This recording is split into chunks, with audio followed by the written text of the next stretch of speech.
Love this podcast? Support this show through the Acast supporter feature. It's up to you how much you give, and there's no regular commitment. Just hit the link in the show description to support now.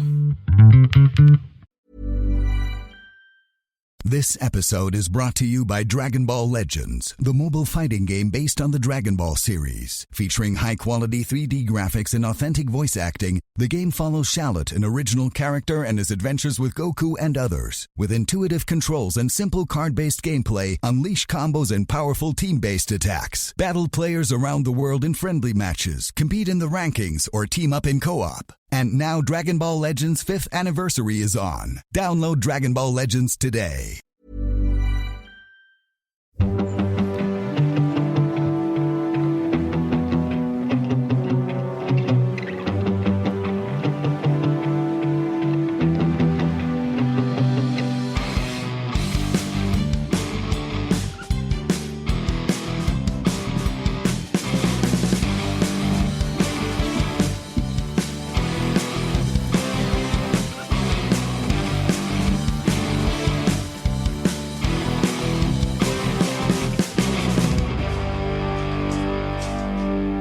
Hi everyone and welcome to the Cognitive Recalibration podcast. As always, I'm your host, Shravan. We've got Taran here with us. Hey everyone. Having a bit of a snack. His mouth is currently full, so I'll just let him eat that. So today we're going to be talking about the Book of Boba Fett. We're a little bit late on this one. For some reason we started this show a little bit late. We just weren't really watching it when it was airing. But then we got onto it and I kind of binged all the episodes in about a week or so.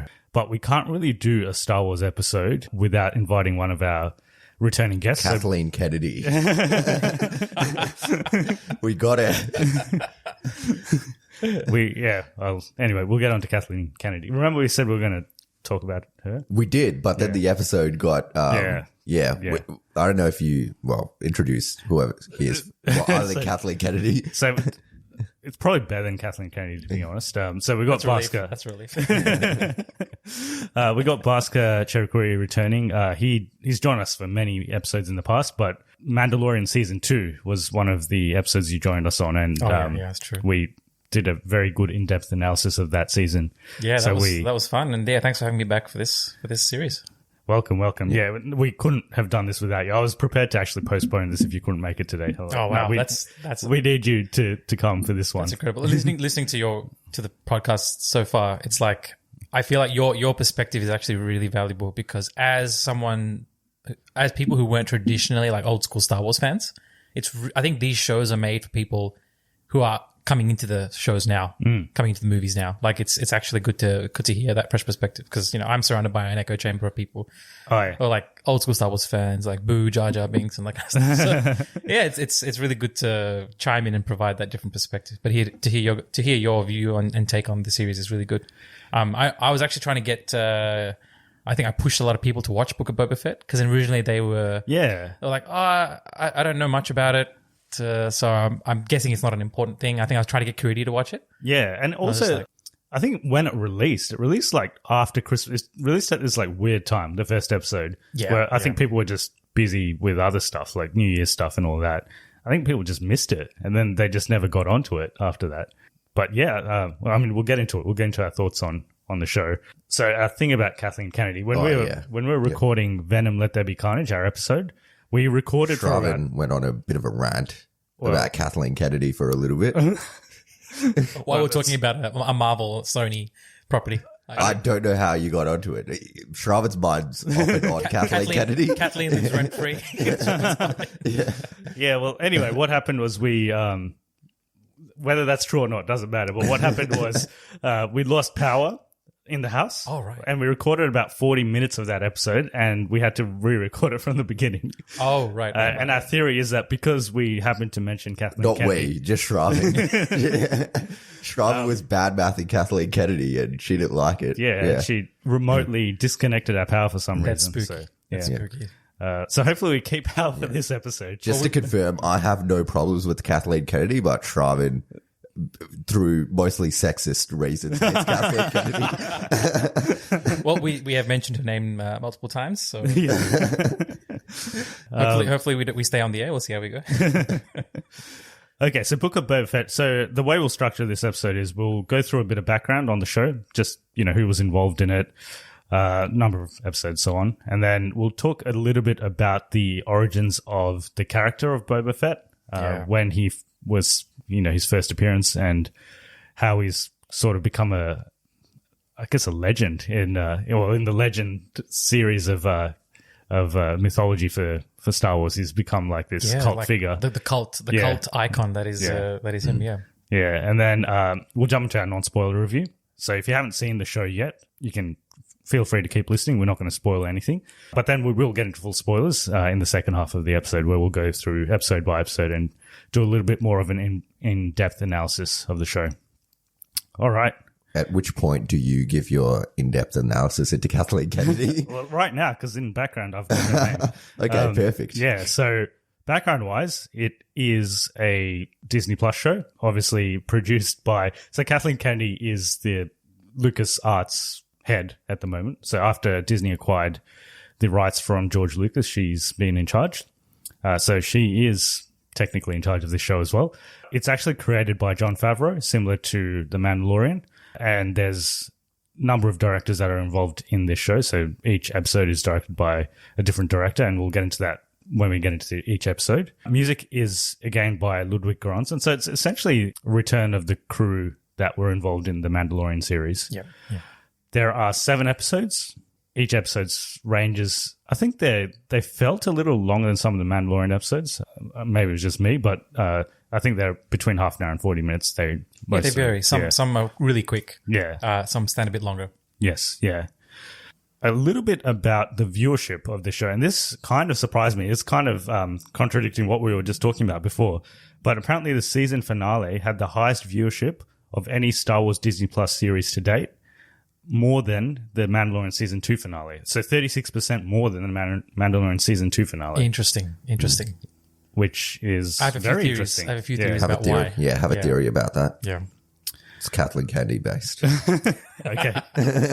That's what I had in terms of background. And it, like I said, the first episode released on the 29th of December, and we've had 1 episode per week since then. Starring, we should probably mention this, but Tamara Morrison is obviously back as Boba Fett, but he was obviously Jango Fett in the Clone Wars movie. Yep. And Ming-Na Wen is back as well as his sidekick. And we saw both of them in the Mandalorian series, season 2. Was she in season 1? Yes, she was. Yes, she was, yeah. But and there was hints of Boba Fett in season 1, but you don't see him, right? I think. Yes. Yeah, there's a kind of a foreshadowing of sorts, and that's not confirmed until season 2 of Mandalorian, where he's actually... Yeah, revealed, I guess. This is a series within a larger series of Star Wars related shows that Disney Plus is doing. So obviously Mandalorian is the first of them. But after this, there's going to be a Ahsoka series as well, and also a Obi-Wan series. Yep. Obi-Wan is first. Yes, that's right. I don't think they've announced when Ahsoka. They did. Oh, for Obi-Wan, it's May 24th or something. End of May sometime. Yes. It's a week after Moon Knight finishes. Yeah. They try not to clash with the Marvel release schedule as well. Yeah. Let's get into the origins of Boba Fett himself. So a funny thing about him is that his first appearance was actually in the infamous Star Wars Holiday Special in 1978. The character is created by George Lucas, obviously. It's been portrayed by actually many different people, because in the original series, it was portrayed by Jeremy Bulloch in the movies, but then since Clone Wars, Tamara Morrison has sort of taken up that role, even in terms of voice acting as well. In the various Since Attack of the Clones, I think you mean. Sorry, yes, Attack of the Clones. Yep. What did I say? You said Clone Wars. Yeah, sorry, Attack of the Clones. The movie episode 2, Attack of the Clones. Yep. And you said that before as well. Just to say. I was going to interrupt you, but you just kept. Kathleen Kennedy said not to. Because she's right here. I probably would have picked that up. So when I make a mistake and we don't pick it up, I pick it up in the edit, and it's really annoying because I can't. You can't change that. I can't just edit my voice back in because you can tell. You should do it. Yeah. You should just put in a hard cut edit where you cut out and then you put your voice in and then you. Yeah. Yes, but Clone Wars, the series, does he appear in that? No, so the voice of Boba Fett in the Clone Wars and all the clones is done by D. Bradley Baker.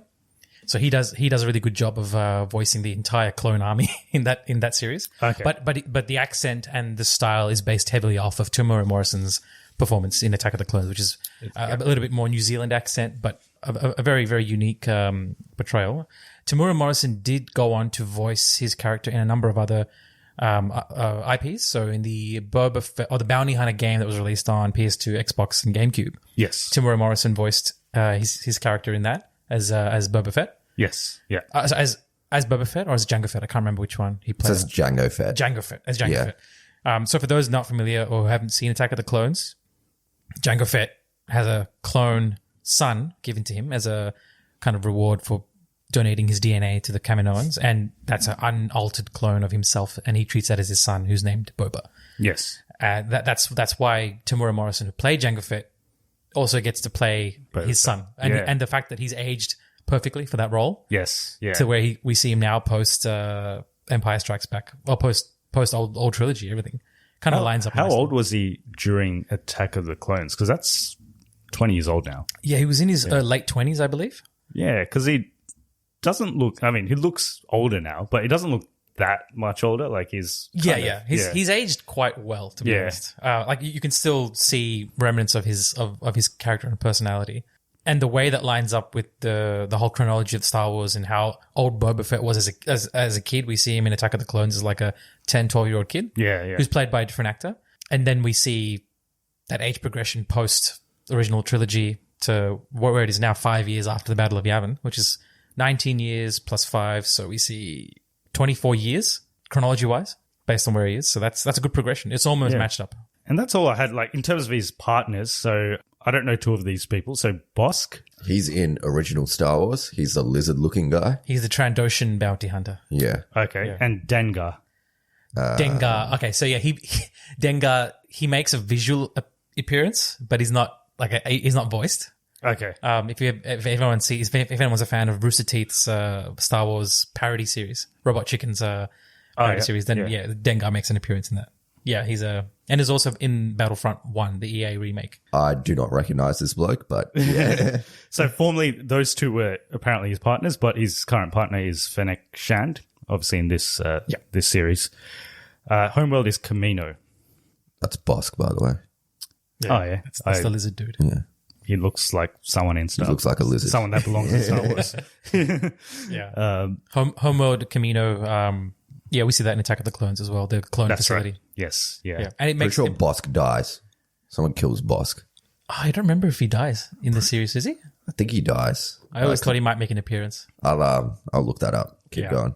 All right. That's all I had in terms of background. Did you guys have anything else about Boba Fett? He is like this. For many, many years, there was like this cult following for this character. And when he finally sort of appeared there was all this speculation that he was going to appear in Mandalorian. And when he did appear, like, it was a good moment in general. Yeah, it's like 30 years after the last time we saw him on film. To see him again was a big surprise. But I do remember watching a documentary on purely the origin of the cult following of Boba Fett. And it actually started surprisingly with... So there was a holiday special which appeared, in which case he made a cameo, and not many people. He's in the holiday special. Do you know which part he's in? He's in the cartoon. He's the cartoon. Yeah, he's in the cartoon. Yeah. And in which case the holiday special was actually quite wacky. It had a lot of different experimental things that were introduced at that time. Ewoks and dinosaurs and that kind of stuff. Yeah. I think where he made his cultural impact was right before the screening of Empire Strikes Back. There was a parade that was held in San Francisco in Marin County. And it was like the first public kind of showing of, Darth Vader in his suit, someone dressed up as him, and someone dressed up as a scale model of Boba Fett. At that time, no one knew who he was. No one knew who this character was. He just looked really weird and mysterious with this weird medieval-style helmet with a T grate in his helmet, weird rifle and a cape, and like Western boots, walking down the street next to Darth Vader. And did they design that? Like how he looks like based on the holiday special? Or? I believe his design was done before the holiday special. They kind of figured out they wanted to introduce this character. Okay. And then they used that for the holiday special. But the origin was in the design work. That if you see some of the design work in some of the old Star Wars books, they had ideas of they wanted to introduce some kind of a masked fighter, bounty hunter style character. Then he got infamous in this parade where people just were asking for both Darth Vader and Boba Fett's autograph. And then in the film, where he first makes his appearance in Empire Strikes Back, he's a very ominous character and very cunning. Yeah, he's actually outplayed Han Solo in the movies. And I think people are really mysticized by the fact that this is a character where you don't see his face. He's wearing a helmet and he's very, it's a very menacing and very kind of mysterious character that people just kind of were obsessed with. I think he sold the most action figures after the Empire Strikes Back came out. The number one popular action figure was Boba Fett. Yeah. And you kind of see his demise in Return of the Jedi. He has a pretty unceremonious demise. Yeah. He's not, there's no glorious purpose for him. He doesn't, do anything. Yeah. It's a pretty quick demise. And, well, his death is famous, right? It's like, if you get Boba Fett, it's like you just die. It's almost comedic in the way he dies. It's so bad because, like he said, he was like in Empire. Yeah. He was a mysterious character. And I think people liked him at that point, and they probably built a lot of lore around him. But then in Return of the Jedi, yeah. Well, he gets killed by a blind Han Solo accidentally hitting his jetpack in the back with a lightsaber. Yeah. With the staff, with just a regular staff. It's a staff, is it? It's a regular staff, like a metal staff, and he hits him in the back of the jetpack. He's just swinging randomly, and he accidentally hits him in the back, and then he flies into the Sarlacc pit. And I've had furious debates with hardcore fans saying, no, he wasn't defeated. He was hit by a laser blast from the barge, and that discombobulated him, and therefore he got hit. And I'm like, fair enough, buddy. But I think the creators didn't want to focus on him at all. They just wanted to get him out. Just get him out of there. Yeah. I think he's more... People like him more because of the legend stuff that he's probably done, isn't it? Like the books and all that kind of stuff. So the whole cult following actually, it got more intense after the original trilogy finished. And then you had people watching the films, rewatching the films during the 90s and the early 2000s. Then people started to really kind of get behind the mythos. Yeah, and then they wrote all the books and stuff. And correct. All the extended universe stuff. And there were stories, there were comics released as well, where that kind of went back and showed Boba's history, like what he did in between or before the films. Like he teamed up with, Wookiee bounty hunters and random other people and did kind of exploits around the universe. And all this stuff played into...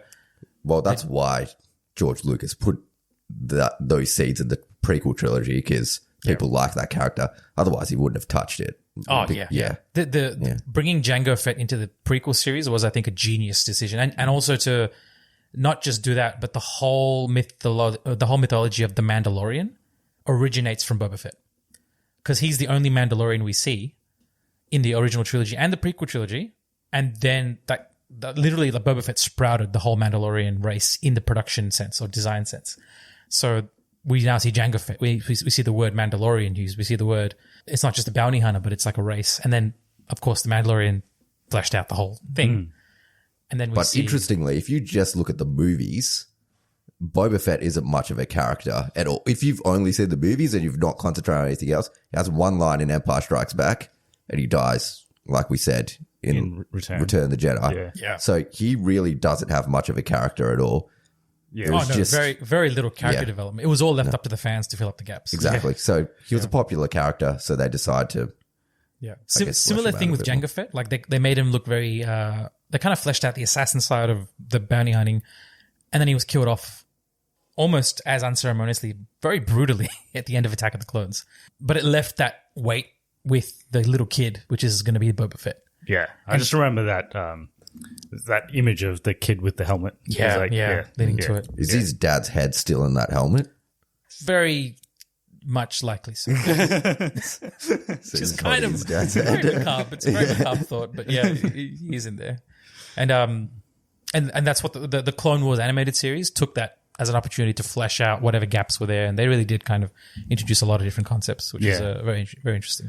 Yeah, an interesting parallel I see with like the way Boba Fett was treated in the movies and the sequel trilogy. Who's that character? Captain Phasma? Captain Phasma. Yeah.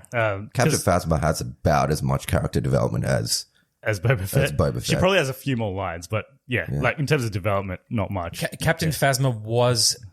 So I think the Disney execs and Star Wars George Lucas knew how crazy people were on Boba Fett. And I think this time they tried to design the same thing with Captain Phasma and specifically make sure that they gave her a completely unceremonious end so that fans would have a similar reaction. And I think it kind of backflipped. People expected actually some kind of justice in her character. She's a really interesting character in episode 7. Like, I was actually, when watching the trailer, I was geeking out. I'm like, this is the new Boba Fett. It's going to be crazy. They're going to really flesh out a character. I wish they did actually flesh it out. Spoiler alert if you haven't seen the last Jedi. It's a bit disappointing. Well, I guess we're not going to spoil this show. Even episode 9 as well, but yeah. Yeah, we're not going to spoil this show, but spoilers for other Star Wars stuff in this section. So, By the way, Bosk is dead. Oh, okay. bugger. How does he die? Boba Fett kills him. Okay. Is that in Legends? Or is It's that... in Legends, yeah. Oh, okay. Well, then that means it's open to interpretation. Yeah. So he could be alive still. Yeah. Yeah. All right, we can get into our non-spoiler thoughts, high level on the show, so we can go positives first, and then we'll speak about negatives.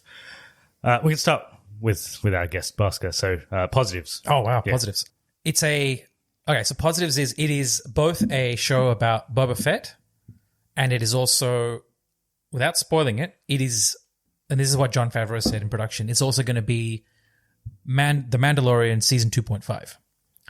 It is not just going to be focused on a singular event. A great positive that I felt on the show is the continuity that I felt coming out of watching Mandalorian, coming out of even just coming out of watching, if you've just seen the original Star Wars, right? Yeah. The story continuity is done very well. There's a lot of elements in the Book of Boba Fett which call back to the original films, George Lucas's work, his cinematography, the referencing, even right down to the mythos of different cultures of Tatooine, for example.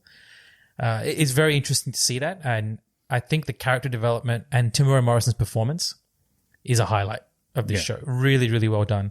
And also, there's definitely a couple of nice surprises down the track as well, which is good. It's good to have something that you don't want to just go into the Book of Boba Fett and think, oh, this is just going to be about someone trying to gain respect, and that's at the end of the show they get it. It's good to have something unexpected thrown at you, and this show definitely delivers. I wouldn't rate it as highly as The Mandalorian in terms of the experience you get from that, but the Book of Boba Fett is a wonderful journey, and there's a very symbolic journey that happens within as well for Temuera Morrison's character as Boba Fett. Do you have any other positives? I've got a couple, but you can go. Okay, I'll go. All right. He's just gesturing at me. This will all be like amplified a bit more once we have a video. And then we could have Kathleen Kennedy in the corner as well. Yeah. Do you think we could get a life-size cutout of Kathleen Kennedy? Like decoy. Yeah. Probably you could. Okay, get it made. Let's look into that. If I'm bringing my directed by Dave Filoni T-shirt. If we have a camera, that's why I'm wanting to wear that one for. Yeah, and we could get one of like Kevin Feige for all our Marvel episodes and just watching over us. Yeah. Positives. I'm just gonna reiterate what you just said. Temuera Morrison's quite impressive actually in this show, especially for the first half of the season where it is quite concentrated on his development of his character. I thought he was really, really quite good. And he's obviously very passionate about the character as well. You can see that. I also thought the setting, so we've been to Tatooine a lot of times in the Star Wars universe, but I thought it was really good again. And they explore it more I think in one episode in season 2 of Mandalorian, we talked about how it felt like a Western. Yeah. There was like an episode which was set up like I forgot which one it was. It was the one with, it was the first episode, I think, of season 2. Where, pretty much the first and second episodes. Yeah. I think the influence, Western influence, spaghetti Western influence was very heavy. You could tell that they were just ripping off of Sergio Leone and like honoring his kind of work in that sense. Yeah, and I think this whole series is basically, especially except for a couple of episodes, I think this whole series is essentially a Western, and it just got me thinking. So Jon Favreau, he's made a movie called Cowboys and Aliens. Oh yeah. Yeah. It's not the worst movie. Have you seen it? It's okay. I haven't. No. I've seen it. Daniel Craig's really good. It got like not great reviews, but I don't think it's not amazing. But if you're bored, it's worth watching. Yeah. It's an interesting. It's an interesting take. Well, this is essentially Cowboys and Aliens. 'Cause More or less. Yeah. More or less. Yeah, more or less. Yeah. Yeah. So This is better than that. So I did like that, that setting, and obviously the production values are great. So in line with The Mandalorian. So all the visuals, all the action sequences, especially there was a couple of action sequences. The finale had some good action, but episode 2 had a really nice action sequence in a flashback episode. But yeah, I did enjoy the overall technical aspects of the show. I thought they were really top notch. Yeah. Production value is definitely. It doesn't feel like a TV show. Yeah, no, it just feels like it feels like as good a production as the movies. Yeah, they use the volume to good effect, don't they? You can't really tell that all of it's shot in a room, essentially. Oh yeah, the sound design. It's definitely they've worked on it to make sure that it doesn't feel claustrophobic. Yeah. Like sometimes when you see, like Spider-Man No Way Home was great, but some of those scenes you could tell it was shot in like a room. Yeah, especially the scenes with the 3 Spider-Man because I guess I'm spoiling that here. But yeah, they had to hide that, so they shot it in like closed spaces. Warehouses and stuff. Yeah, so you could tell it was shot in like a warehouse or whatever. But this, you could never tell like that it's shot in a room, essentially. You couldn't tell it was shot in the volume, the whole the LED lit studio room, which was more or less used a lot in this production, I'm guessing, because of the pandemic. They shoot it all in there. Yeah. Because of COVID. Yeah. There were a couple of outdoor scenes that they took on location to make it look a bit more, I think, when they needed a lot of depth of field. But yeah, a lot of it was done in the volume, which is another technological marvel. Side note on Spider-Man No Way Home, that whole bridge sequence? That was all a set. Like, that was basically all CGI. The bridge sequence with Doc. Yeah. Oh, really? That was a set? Yeah. Oh, so shit. literally, they showed like a behind-the-scenes footage. When he slams Peter on the pillar? Yeah. The pillar's there. Peter's not there. And Doc Ock is there, but his arms aren't there. So it's like everything else is like... It's hard to tell nowadays. Like the CGI and the general VFX has gotten to a point where, It must be hard to, as an actor, doing a movie and being like, is this going to be good? Because it's like, no one's there. You don't know who's acting. You don't know how good the CGI is going to be. It's like, oh yeah, just say this line and we'll animate the arm and it'll be good. And you're like, I have no idea what's happening here. Yeah. I think there's a good mix of practical effects nowadays to the point where the actors have a good reference point. Eyeline sighting is very important. So they always have some practical reference. Yes, yeah. And with COVID and all that happening now, it's becoming more and more prevalent. Like, it's easier to almost do it that way than actually get, actors. Yeah. I don't know if I'd call these negatives. It's personally things that I felt could have been done better in this series. So one thing is, I've got the synopsis of the show here.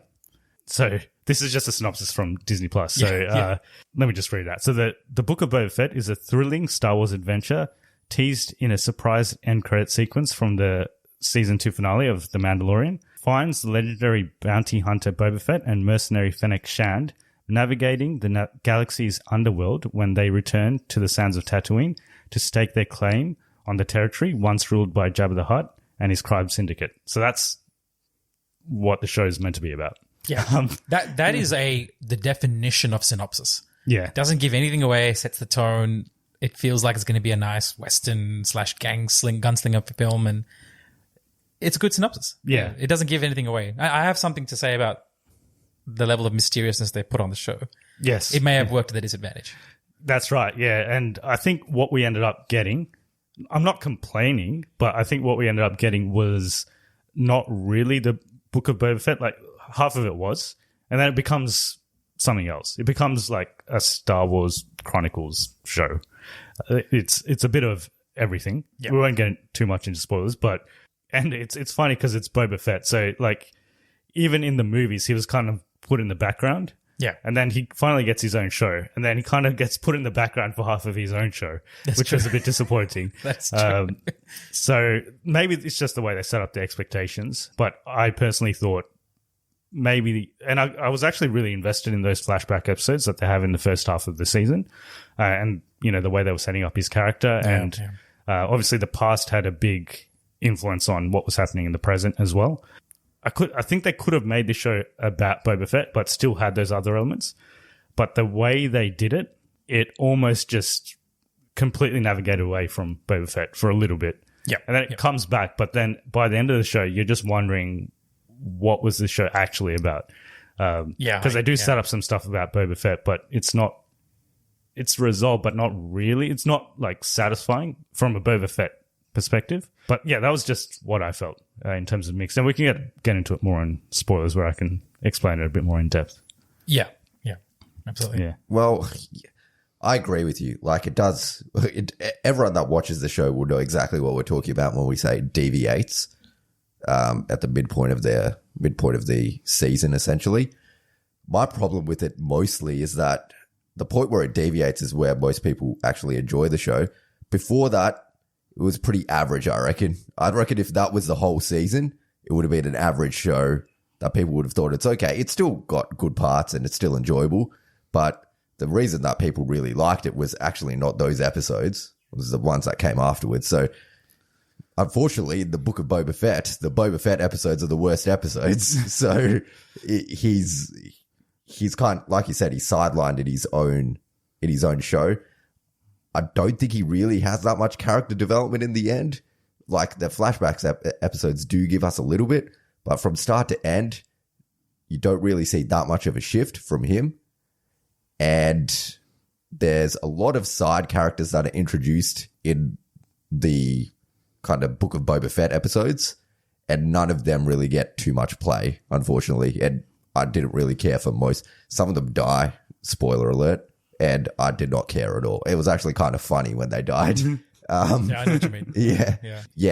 There's like various factions that get introduced, and none of them are all that interesting or get fleshed out that much. No, I think they could have been interesting. But they don't get enough play. Yeah. Yep. If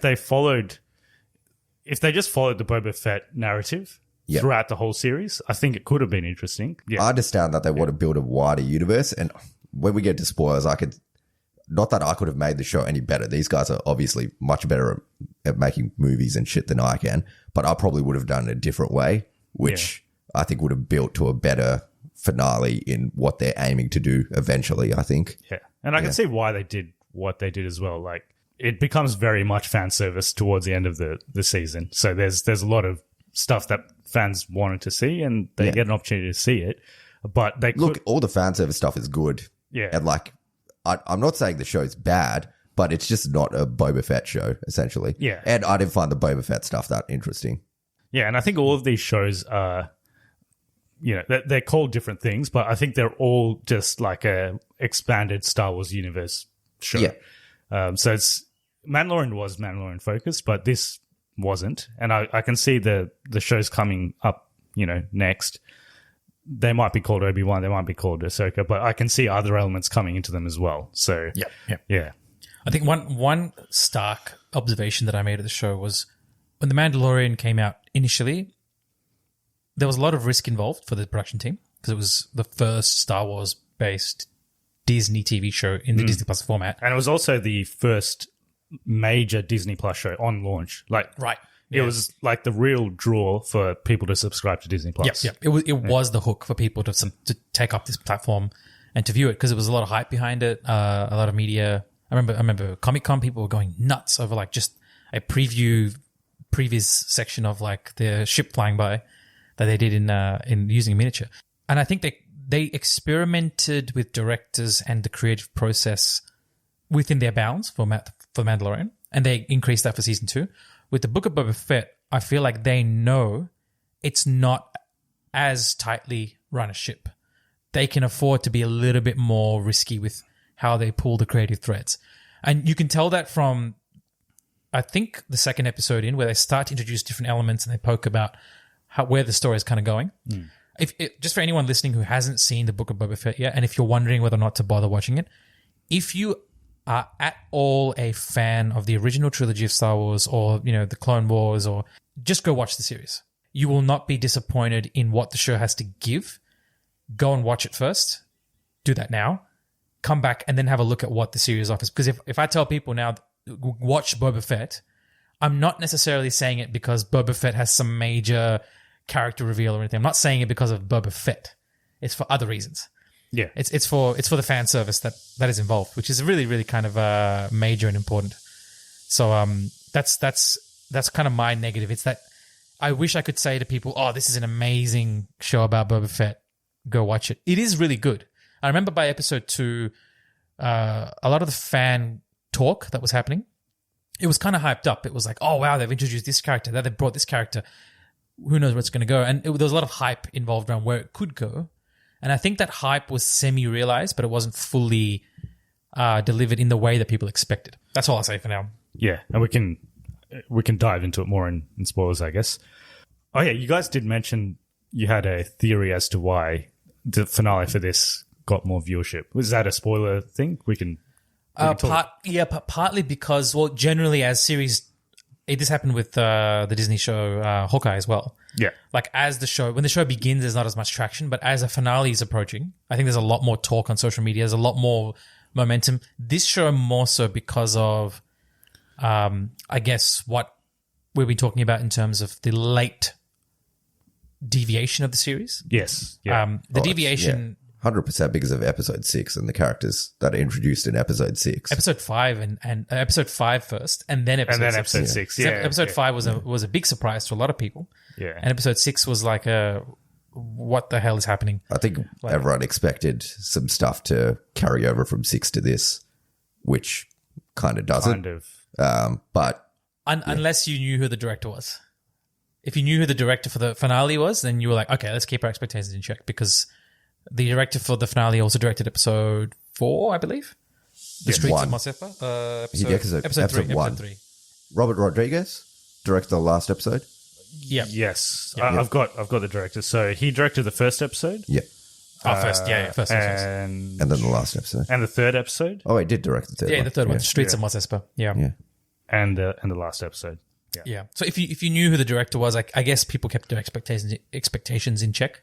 And similarly, every time Dave Filoni directs an episode, you're going to expect something crazy to happen. Yeah. So that's what happened in the Mandalorian. So fans were kind of paying attention, but that was my explanation for why maybe the viewership got higher towards the end. Yeah. No, that makes sense. Yeah, I think definitely that second last episode would have got people in. Cool. And I managed to almost avoid all spoilers, but I unfortunately went on Twitter. Like, I didn't go on Twitter to look at this. I just went on Twitter and I saw some spoilers. Oh, nuts.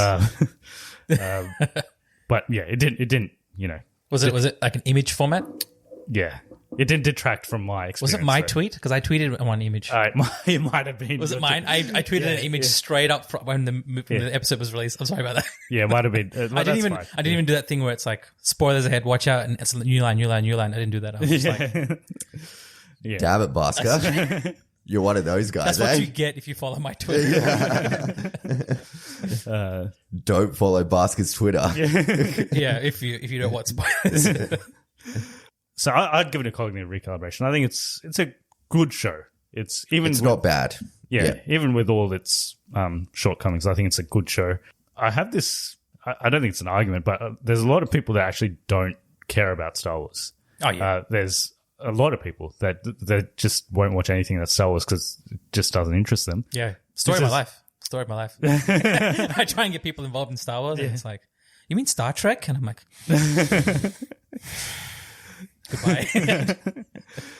This is not going to win you over. So this is not going to convert you into watching Star Wars. I don't think this is the one.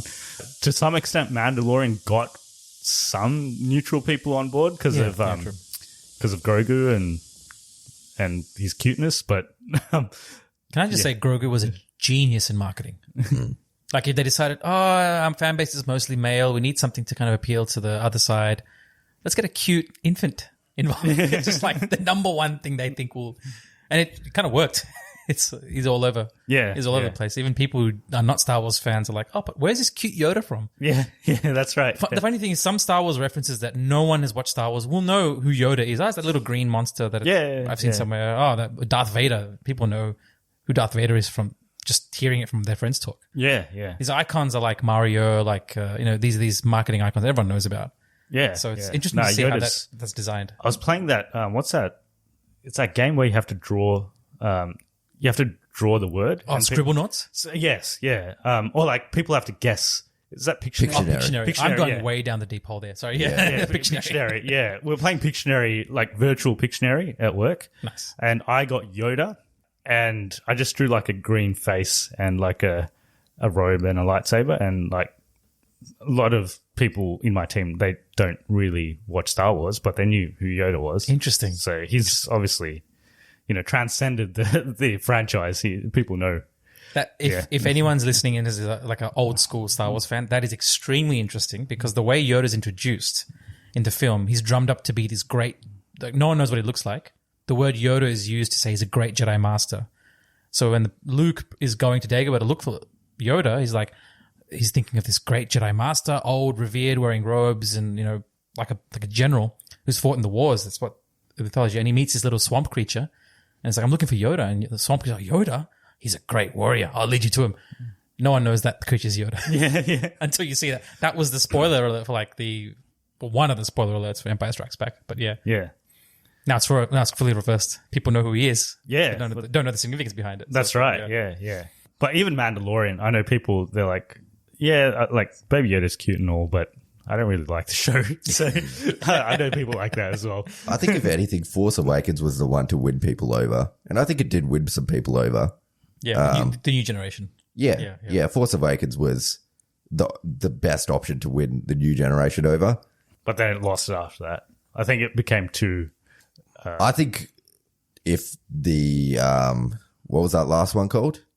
Rise of Skywalker. If that was anything better than what it ended up being, then they could have still had a decent fan base. But given how terrible that movie was, I think they lost basically everyone. I think Force Awakens is still the most accessible Star Wars movie. Like you could just watch it without any background and still have a good time with it. That's the thing. If you want to get new fan bases, you got to have an accessible movie that you don't need to have prior knowledge to watch. Yeah. Or even me as a Star Wars Clone Wars fan, the TV series. It was the first Star Wars TV series before the Disney Plus shows.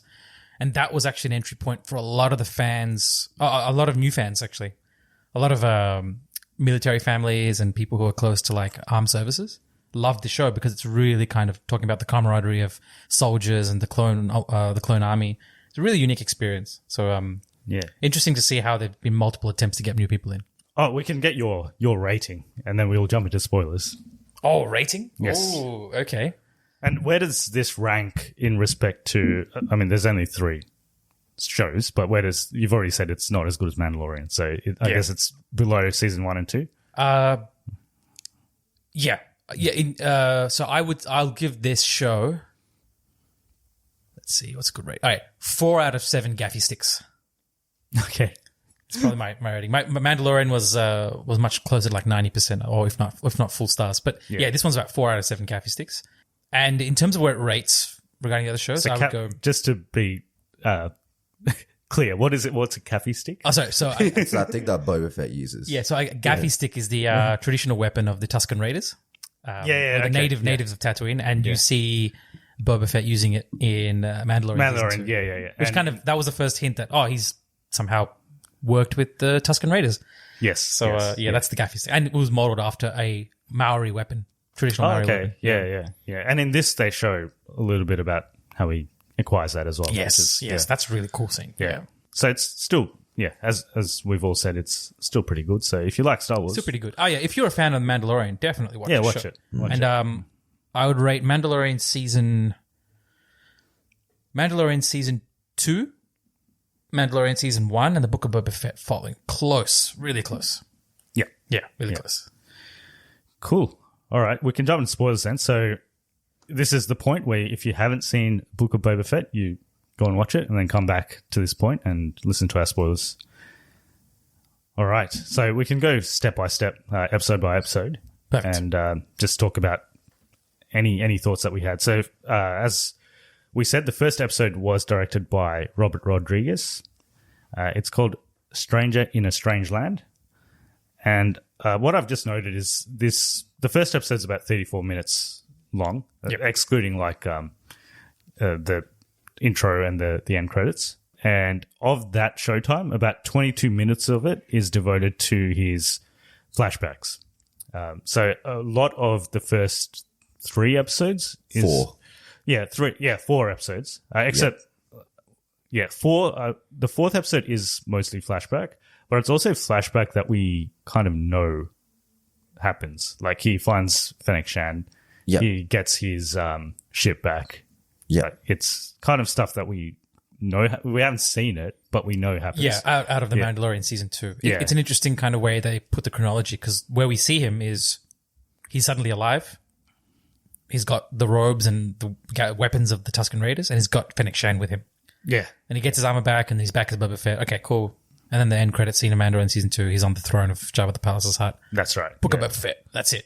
So where this comes in, it's really interesting how they work with the flashbacks, because they have to show, they decide to show what happens before we even see him in Mandalorian. Like, how did he even That's right. survive? Yeah. Last we see him, he got swallowed by the Sarlacc. Yes. In Return of the Jedi. So we don't know what happened. How did he get out? Yeah, so the first episode basically starts there, like where he gets out of the Sarlacc pit, and then he gets captured by the Tusken Raiders, and then he kind of gains their trust by killing this. What is that desert creature that he beheads?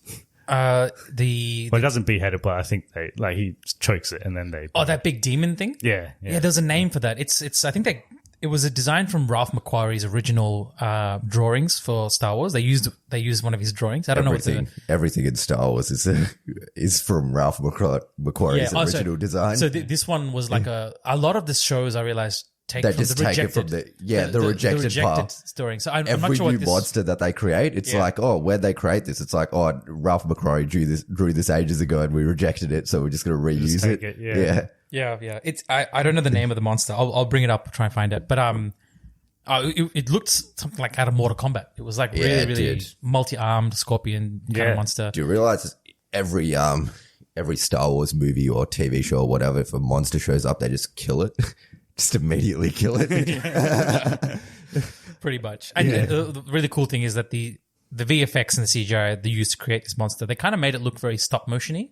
Yeah. Even though they didn't use stop motion, but they made it with the frames. They kind of maybe altered the frame rate to like 24 frames when the show was running at 30 or something. Yeah. It made it look really convincing that it was like old school stop motion. And I found it interesting that the Tusken Raiders, they have multiple creatures, but they've got these giant lizard-looking things, but they're also kind of like dogs as well. Like they kind of act like dogs. I found that interesting as well because he kind of fights one of them, doesn't he? Oh, the Mastiff. Yeah. I know the name of that one. We see them in Attack of the Clones and Revenge of the Sith, I think. Okay. We see them running around the Tusken huts, but this time we also see Mandalorian where Din Djarin actually knows how to talk to the dogs. Oh, really? Okay. Yeah, he kind of like does this whole dog whistle thing like Clint Eastwood style and calms them down. And then we see Boba Fett now fighting one, which is really interesting how they introduced him in different natures. Yeah. What's that creature in Revenge of the Sith? There's this sequence where Obi-Wan rides like a giant iguana. Yeah. Oh, it's a native creature to that world. Where he fights Grievous. Ralph McQuarrie design. It's like a lizard style chameleon one. Yeah, I'm not sure. Yeah. I remember the sound of it though. Yeah. I remember this. Yeah. I like that whole sequence. That leads to the famous hello there at the end of that sequence. Yeah. When he fights Grievous. Yeah. I like Revenge of the Sith. I think it's... Well, one of our mates, his favorite Star Wars movie of all time is Revenge of the Sith. Oh, okay. Yeah. Oh, it's a good film. I like it too. I think it's a pretty decent movie. Yeah. Oh, the lizard's called a boga. That's the name of the lizard. Yeah, so by the end of the first episode, we see that Boba Fett's gained the trust of the tribe and he's kind of become one of them in a way. They offer him the water, the black melon, is like how they get their water. I guess it's these little melons that are in the desert and they kind of farm for them. So I'm not sure what produces the black melons, but it's really cool to see that that's what they drink to stay hydrated. Yes, yeah, sorry, it's apparently very bitter. That's what the show synopsis is like. It's very, very bitter, but you get used to it. But that's their only form of hydration. Yeah, I'm sure for them it must be like, it's liquid gold. Let's just survive. And there was this other prisoner that the Tusken Raiders had who kind of like outs Boba Fett. the Rhodian. Yeah. There's an interesting cameo who that's voiced by as well. Okay. He makes sounds. He makes I think that's the best way to describe it. Yeah. Yep. Let me just bring up the so I don't get his name wrong. So the Rodian was voiced by the same voice actor who voiced Darth Maul in the Clone Wars. Okay. And he also played the facial reference for the main protagonist in the Force Unleashed games. And that actor's name is Sam Witwer. He was apparently in the studio when they had this gig happening and they were just like, oh, would you like to voice this random Rodian? Yeah, sure. He became the voice of Darth Maul in the Clone Wars series, and he's the one who did the whole, and also in Rebels, Star Wars Rebels as well. If you didn't know, Darth Maul makes an appearance in Rebels. Spoiler alert. But he also makes an appearance in the Solo movie. He does. Ah, yes. Yeah. Which that one is played by the original Darth Maul, Ray Park. Yes. Yeah. Yeah. I don't think they're going to follow that storyline, are they? Is that kind of scrapped? I don't think so, because chronologically speaking, Darth Maul is he dead? He's dead. He is dead. He's dead because he's killed in Rebels before A New Hope, and this show takes place after the trilogy's finished, after the original trilogy's finished. Could show up in Obi-Wan. Oh yeah, he could show up in Obi-Wan. He's not dead at that point. At that time, no. Yeah. Yeah. So we could see him. Yeah. Could see him, yeah. Is it already confirmed that we're seeing him, maybe? I don't know. Or maybe, yeah. I know there's lots of bullshit on the internet, so it's probably confirmed by someone. Yeah. It's in the realm of crazy cameos that would drive people insane. Yeah. Yeah. Which would be cool. We know that Darth Vader is in that show, so Hayden Christensen. Yeah. It could be a flashback to Anakin. Could be. Yeah. Could be a flashback, could be Darth Vader. Because I think there could be flashbacks to Anakin and Ahsoka apparently in that show. Okay, what you just said, as a Clone Wars and Rebels fan, if that happens, that is like emotionally going to be heavy, like really, really heavy. And if they actually do pull that off in either Ahsoka or Obi-Wan, I swear to God, people are going to die. Like they're going to go crazy. Because there's a lot of like, Clone Wars finished originally on a really bad cliffhanger. Ahsoka being, almost expelled from the temple and that kind of stuff. And then it was a wrongful decision. She leaves and they ended the damn show. Didn't air it on Cartoon Network. They didn't air it on anything. They stopped it. 9 months later, they released a supplementary season 6. It didn't resolve the original Ahsoka storyline. And then 10 years later, they actually finished the Clone Wars properly in season 7. And they actually provide a little bit more closure, like emotional closure. But it's still very emotionally difficult, right? So if they actually do live action Ahsoka and Anakin, like this touches into why Book of Boba Fett is also very, very fan servicey, but also very emotionally really cool. And we'll shortly get into that. So anyway, the reason we got onto this conversation was we're talking about the Rodian, is it? Yeah. So he dies, right? Yeah. That beats him completely. Yeah. And Boba Fett tried to help him, and he kind of just like, because they were going to escape, right? Yeah, they were both prisoners, and it was like, work with me. Yeah. To kind of get that. Yeah, it's interesting. Yeah. And it's funny how Boba Fett, there's a lot of conflict with the tribe and Boba Fett. He tries to fight them when he gets freed, runs out in the desert with a stolen gaffy stick, and it doesn't end well for him at all. There was one part in this episode where I thought, maybe the production values aren't quite up to scratch, because that whole sequence where he runs into the desert, it's all in the dark, and he's getting chased by these creatures, right? You can't really see it that well. And I was like, okay, they kind of, whenever you have like shoddy CGI, they generally make it darker, so you can't tell. Yeah. So I was like, they're doing this. But then after that, it was fine. Like the rest of the show is not in the dark at all from memory. So, Correct. Yeah. Episode 2, I actually quite like this episode. So in this is a longer one, so it's 48 minutes, and 35 minutes of it are devoted to flashbacks. And there's quite a lengthy action sequence where there's a train heist of a Pike supply train. I was about to say, if you think this podcast is derailing the story, this episode is physically derailing some trains. So.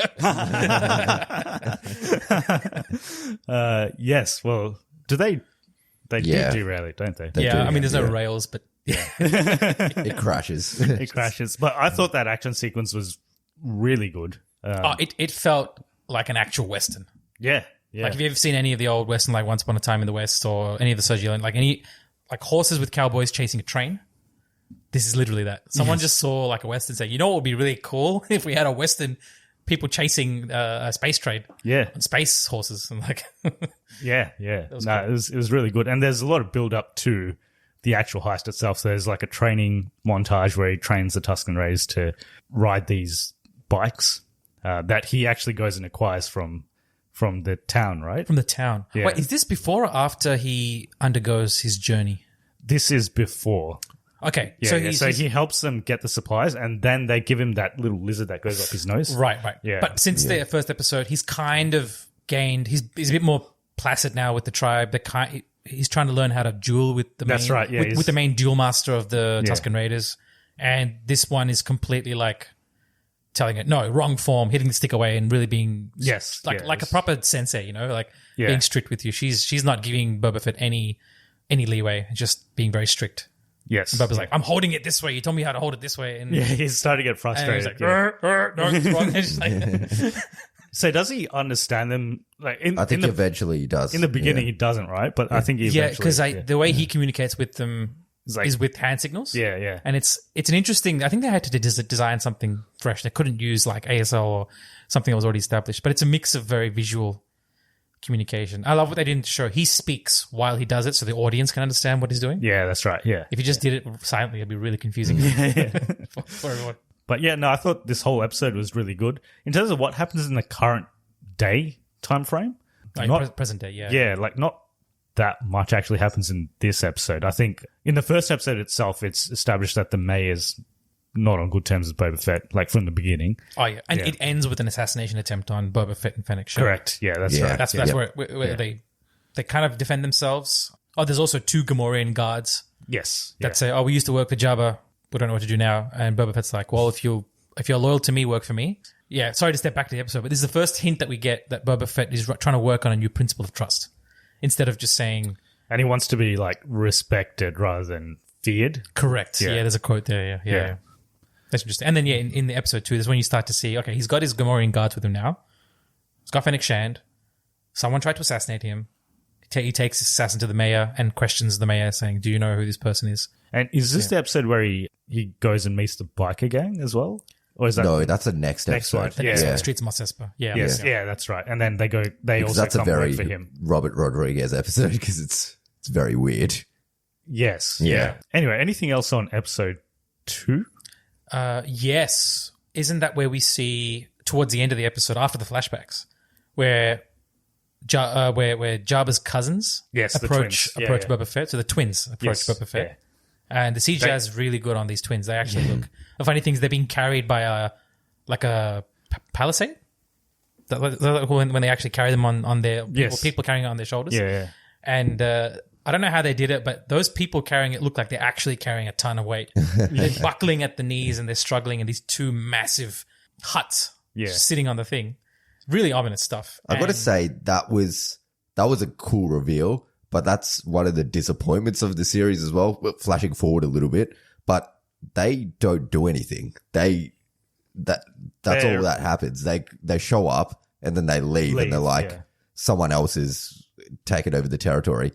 And the overall reveal of who takes over the territory is very uninteresting. And the overall villain is not that great in the show. But I don't know if you guys felt this. Well, it's not really anyone that we recognize. Doesn't have to be someone that we recognize, but it's characters like a faceless organization. So these characters are a big player in the Clone Wars series. They're like the shadowy organization that's always behind something. So, but I think the premise for now is who sent the assassins, and that's what the audience is kind of wondering, like who is behind this play. The assassin says the mayor sent me.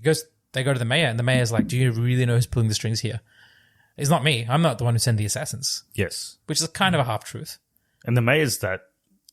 Yeah, cool character design. Looking. Oh, yeah, that one that speaks in the... it's got like a little... Mokshiers, right? Yeah, I forgot the name of his species, but he's one of those really weird aliens that has like an L-shaped neck. Yes. They speak in really low frequency guttural tones, and he has like a translator unit. But the real playback, the real payoff in episode 2 for me was the introduction of Black Chrysanthemum. Yes. Which is he comes walking out from the side of these 2 huts as they kind of make this veiled threat, like... Be careful, Boba Fett wants to become the major domo of Mos Espa, and the Jabba's like laying claim to the whole planet because Jabba was the one who ruled. So like, oh, we're the cousins of Jabba, so we have rights. And then Black Chrysanthemum, who's a black-furred Wookiee, like a giant elite unit of a beast, just comes walking around the side.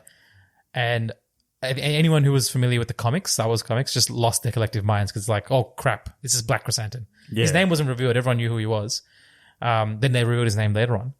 Yes. And he's a really, really interesting and menacing character who just appears on the screen. And it's like you're seeing a Wookiee bounty hunter. Like we know Chewbacca, right? He's a friendly, furry character. You see this one is like, that's a Wookiee, but he's not friendly. He doesn't look friendly. Yeah. He was a good character. Well, he was an interesting character that doesn't get fleshed out as much as they probably could have, but I thought the design was great. Yes. The design looks really good. Oh, yeah. I think he was the hype point for me. The moment I saw him, I'm like, this is getting really interesting. At that point where I didn't know what else was going to happen in the show. So that was cool to see Black Chrysanthemum. Yeah. All the character reveals are awesome. It's disappointing that they did do more with them.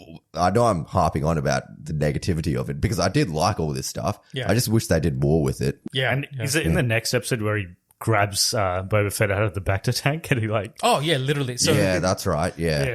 The real funny thing is that the Bacta tank is used as a repeated device to say, here comes a flashback. Yeah. And then the funny part is when he's 100% healed, it's like, oh, I'm done with flashbacks. Yeah, that's it. It's like I'm back to the present, so I don't need flashbacks anymore. Yes. But every time they want to end the flashback, it's always like Fennec is like interrupting his healing session. So you've got a problem or something happening like... And then in this case, episode 3 kind of basically opens up with the flashback, but then he ends with Black Chrysanthemum shutting off the Bacta tank and pulling him out of the tank saying, you just got healed up and I'm going to fuck you up. Again, it's just like, I thought it was a pretty smart way of doing it, probably. The flashbacks being with him in the Bacta tank. Yes. Yeah. It's less jarring than just switching between back and forward. Yeah. Kind of. Yeah. It became a little bit predictable. Like people were kind of making fun of it now. Like, yeah, because every time it was the same imagery. Like they just show him like in the Bacta tank, and it's like it's flashback time. Yeah, flashback time. I did find it very funny though when he finishes healing, and then it's like, flashbacks are over. It's actually a very kind of it's a symbolic thing. Like he's healed inside, so he doesn't need to look back. He looks forward. You sound like an English teacher interpreting shit that was never designed that way. Oh, I've met a couple of those. Episode 3, I think there is a chase sequence throughout the town of Mos Espa. So we meet the mods. Yes. The scooter gang that's heavily inspired off of an actual gang that was in the UK. Scooter gang. Okay. Yeah, I think that's where the creators got their inspiration from. Which is interesting because one of the characters is British. Like she's got a British accent. Yeah, actually I think they're all kind of slightly British in accent. I think that was intentionally designed because they wanted to call back this actual scooter gang that had wacky scooter designs with many mirrors. They just pulled that straight into this. I felt that was out of place. They get no... Yeah, they don't really do anything. There's this weird scene, it's in the flashback actually, but it's with the mods as well, where the guy's modding Fennec Shan. Yeah. That's in this episode, isn't it? And then the 4th episode. Okay, I'll come back to it when we talk about that then. Yeah. But anyway, I felt they were out of place. And only 2 of them really get any play. Yes. And even them get hardly any play. So yeah. I mean, they're these like teenage / young adult rebel that are youths. Actually 30 years old. they're all older than they look. Yeah.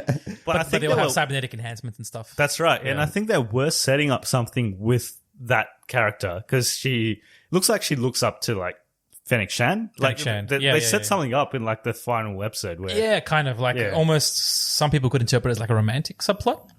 Some people would say, "Oh, she kind of looking at her and admiring." I thought it was more. Could be. Are you talking about the final episode? Yeah. Where like they toss the thing to Chrysanthemum, the apple to Chrysanthemum or whatever. No, before that, where Fennec Shan, I think she comes and like saves them. Yeah. I think they're like cornered or something and she comes and saves them. I thought it was more like a mentor type vibe, but it could be romantic. I don't know.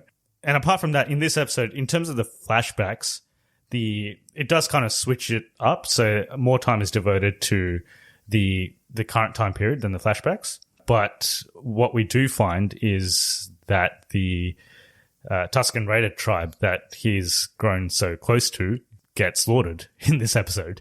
You just find that out and then you just see them all dead. And I think there's a symbol that he recognizes, and it's a biker. Is it a biker gang that he thinks? They're like a different biker gang. A different biker gang that he thinks By the way, is this the episode where we see him taking his journey? Yes. His spiritual journey to get all the... Or is that the previous That's the previous That's one. the previous... Yeah, so episode 2 has quite a bit of content. Sorry. That's why episode 2 was longer. Yeah, So they finish the whole train raid. They meet the Pikes. Correct, yeah. And then after defeating them and This destroying episode the Pikes- starts with the flashback where he goes to meet the Pikes, I think. Oh, by this, and then makes a by this deal time with he's them. already robed and done. So Yep. at the end of episode 2, he goes through this really, really cool sequence where the tribe has got the Tusken Raiders have got to win.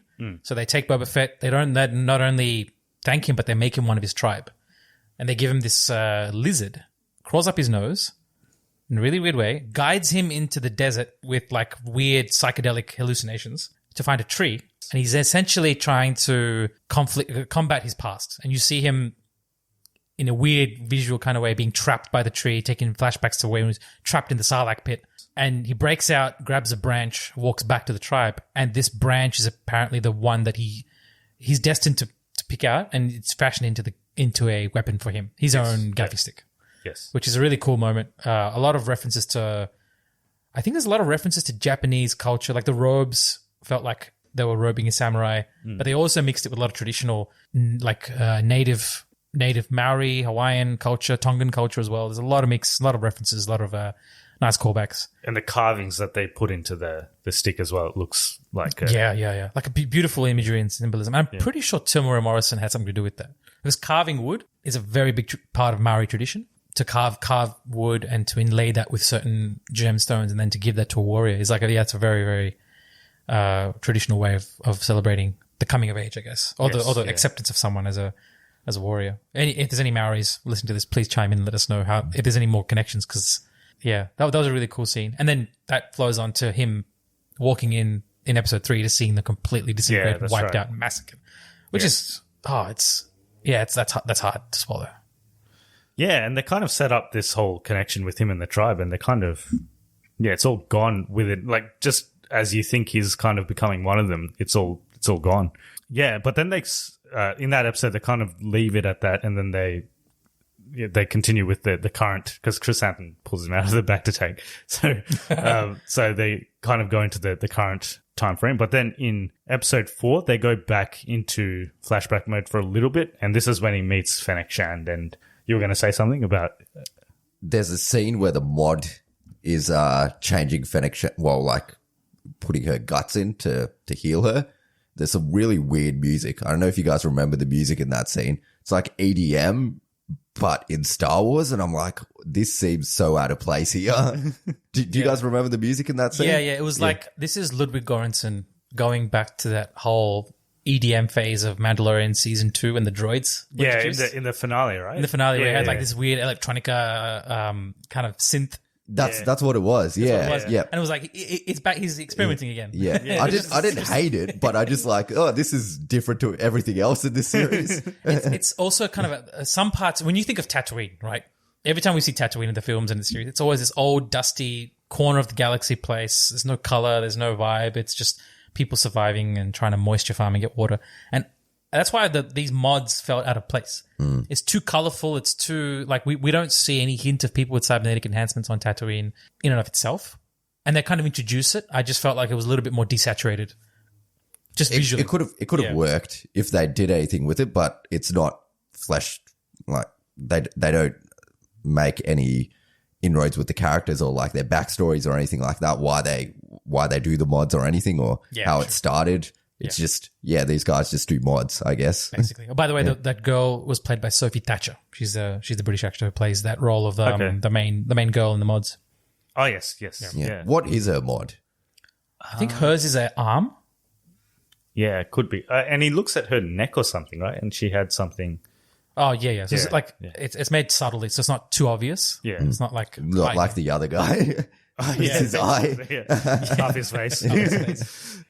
Anything else in episode 4? So they, in the flashback sequences, him and Fennec Shand get his ship back. And he goes back to the Sarlacc pit and he destroys it, right? Because he tries to find his suit and it's not in there. It goes full circle back to Mandalorian season 2. So at the end of that flashback, one thing that I think we missed in the last episode is the Jabba twins basically say, "Oh yes, that's right. We're out.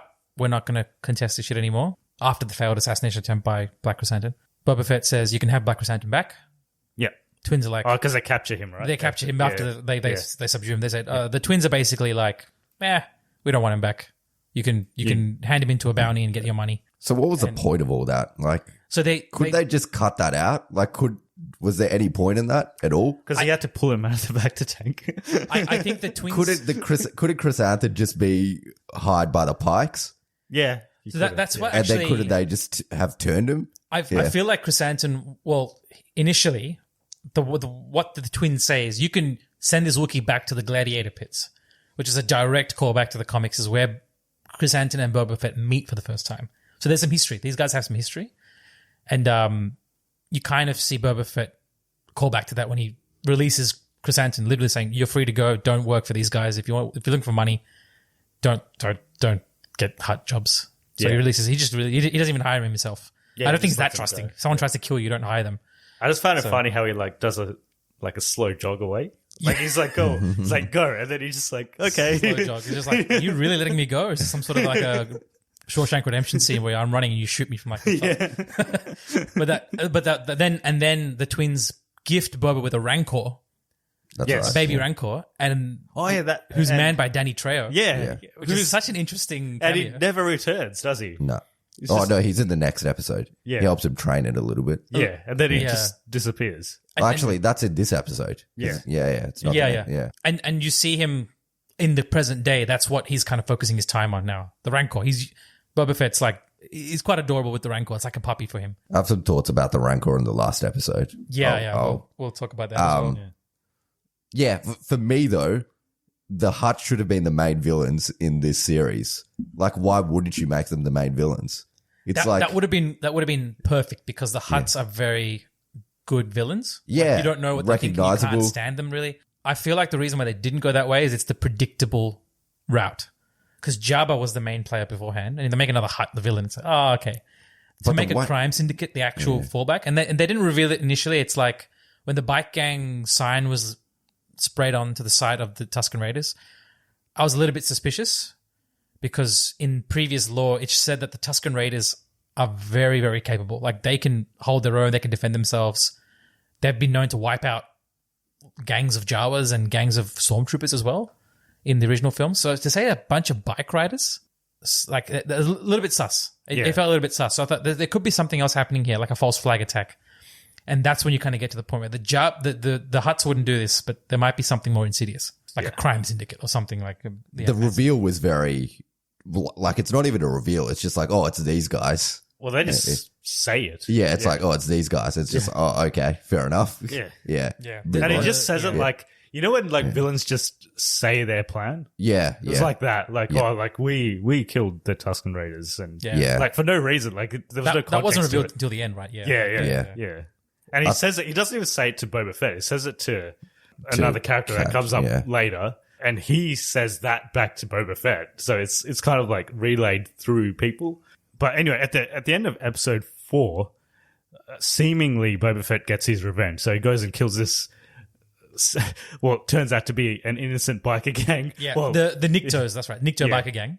Well, they didn't commit that crime. They're not completely innocent, buddy. Yeah. They didn't commit that crime. Oh, yeah. So I don't know where, but earlier on we see them harassing people in the Toshi station. Yeah, that's right. Yeah, they kind of rough up some people. And they're not completely innocent, but they didn't have to also die for this because he was killing them about something completely massacred them. Completely massacred them. Also, quick callback. I noticed there are some Star Wars fans saying the couple they harassed in that little station back in episode 2. Yeah, that's right. Because they had a bit of a sequence with them where they're like, they were apparently Luke Skywalker's childhood friends, who we see in the deleted scenes of the original Star Wars film, A New Hope. That's too much of a deep cut. It's an extreme because this one was directed by, I think it was directed by Jon Favreau. The second one? Let me double check. I think it was such a left field reference. It was like if you saw the deleted scenes, Luke literally is like mingling with college friends who are like, "Oh, you're going to the academy? Yeah, I'm going to fly to the academy." And they're like, "Oh, I'm just going to stay here and farm." Like there's a guy in a leather suit, and then there's his other pilot friend, Wedge Antilles is with him, and it kind of looked out of place. I understand why they removed it, because it looked a little bit too provincial. Like, oh, he's just in his school town with his school friends. But these guys brought back in this episode, and it's like, if you knew who they were, you're like, wait a minute. Yeah. They cast different actors, and they I made was them wondering look why similar. because they do spend a little bit of time, like not a lot, but they kind of show them. And Yeah. you kind of like empathize with them, like, oh, they're just a couple, leave them alone. And then these guys come and rough them up. Boba Fett comes to the rescue and smashes them with a gaffy stick. I was about to say Gaddafi stick. That's the wrong kind of stick. But yeah, no, sorry for.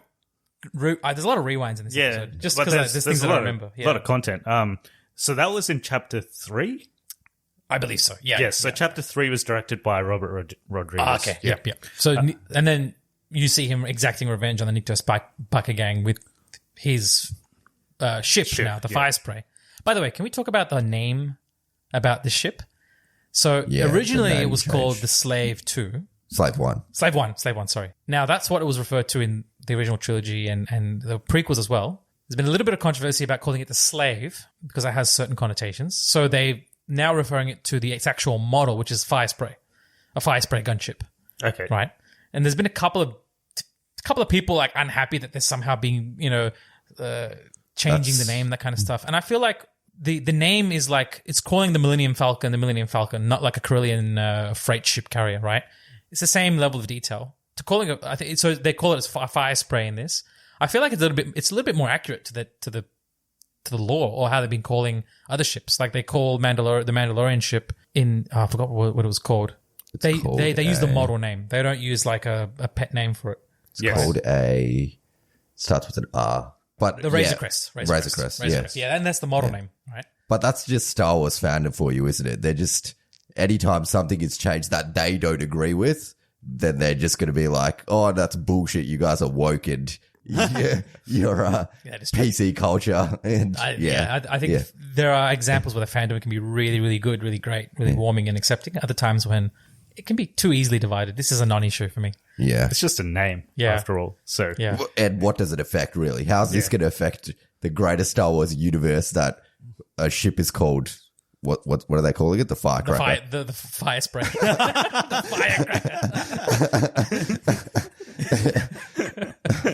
firecracker. No, one thing I will say though is that they've kept the original sound effects and the original design and everything. It was really awesome to see it in action again. And I never get sick of the seismic charge.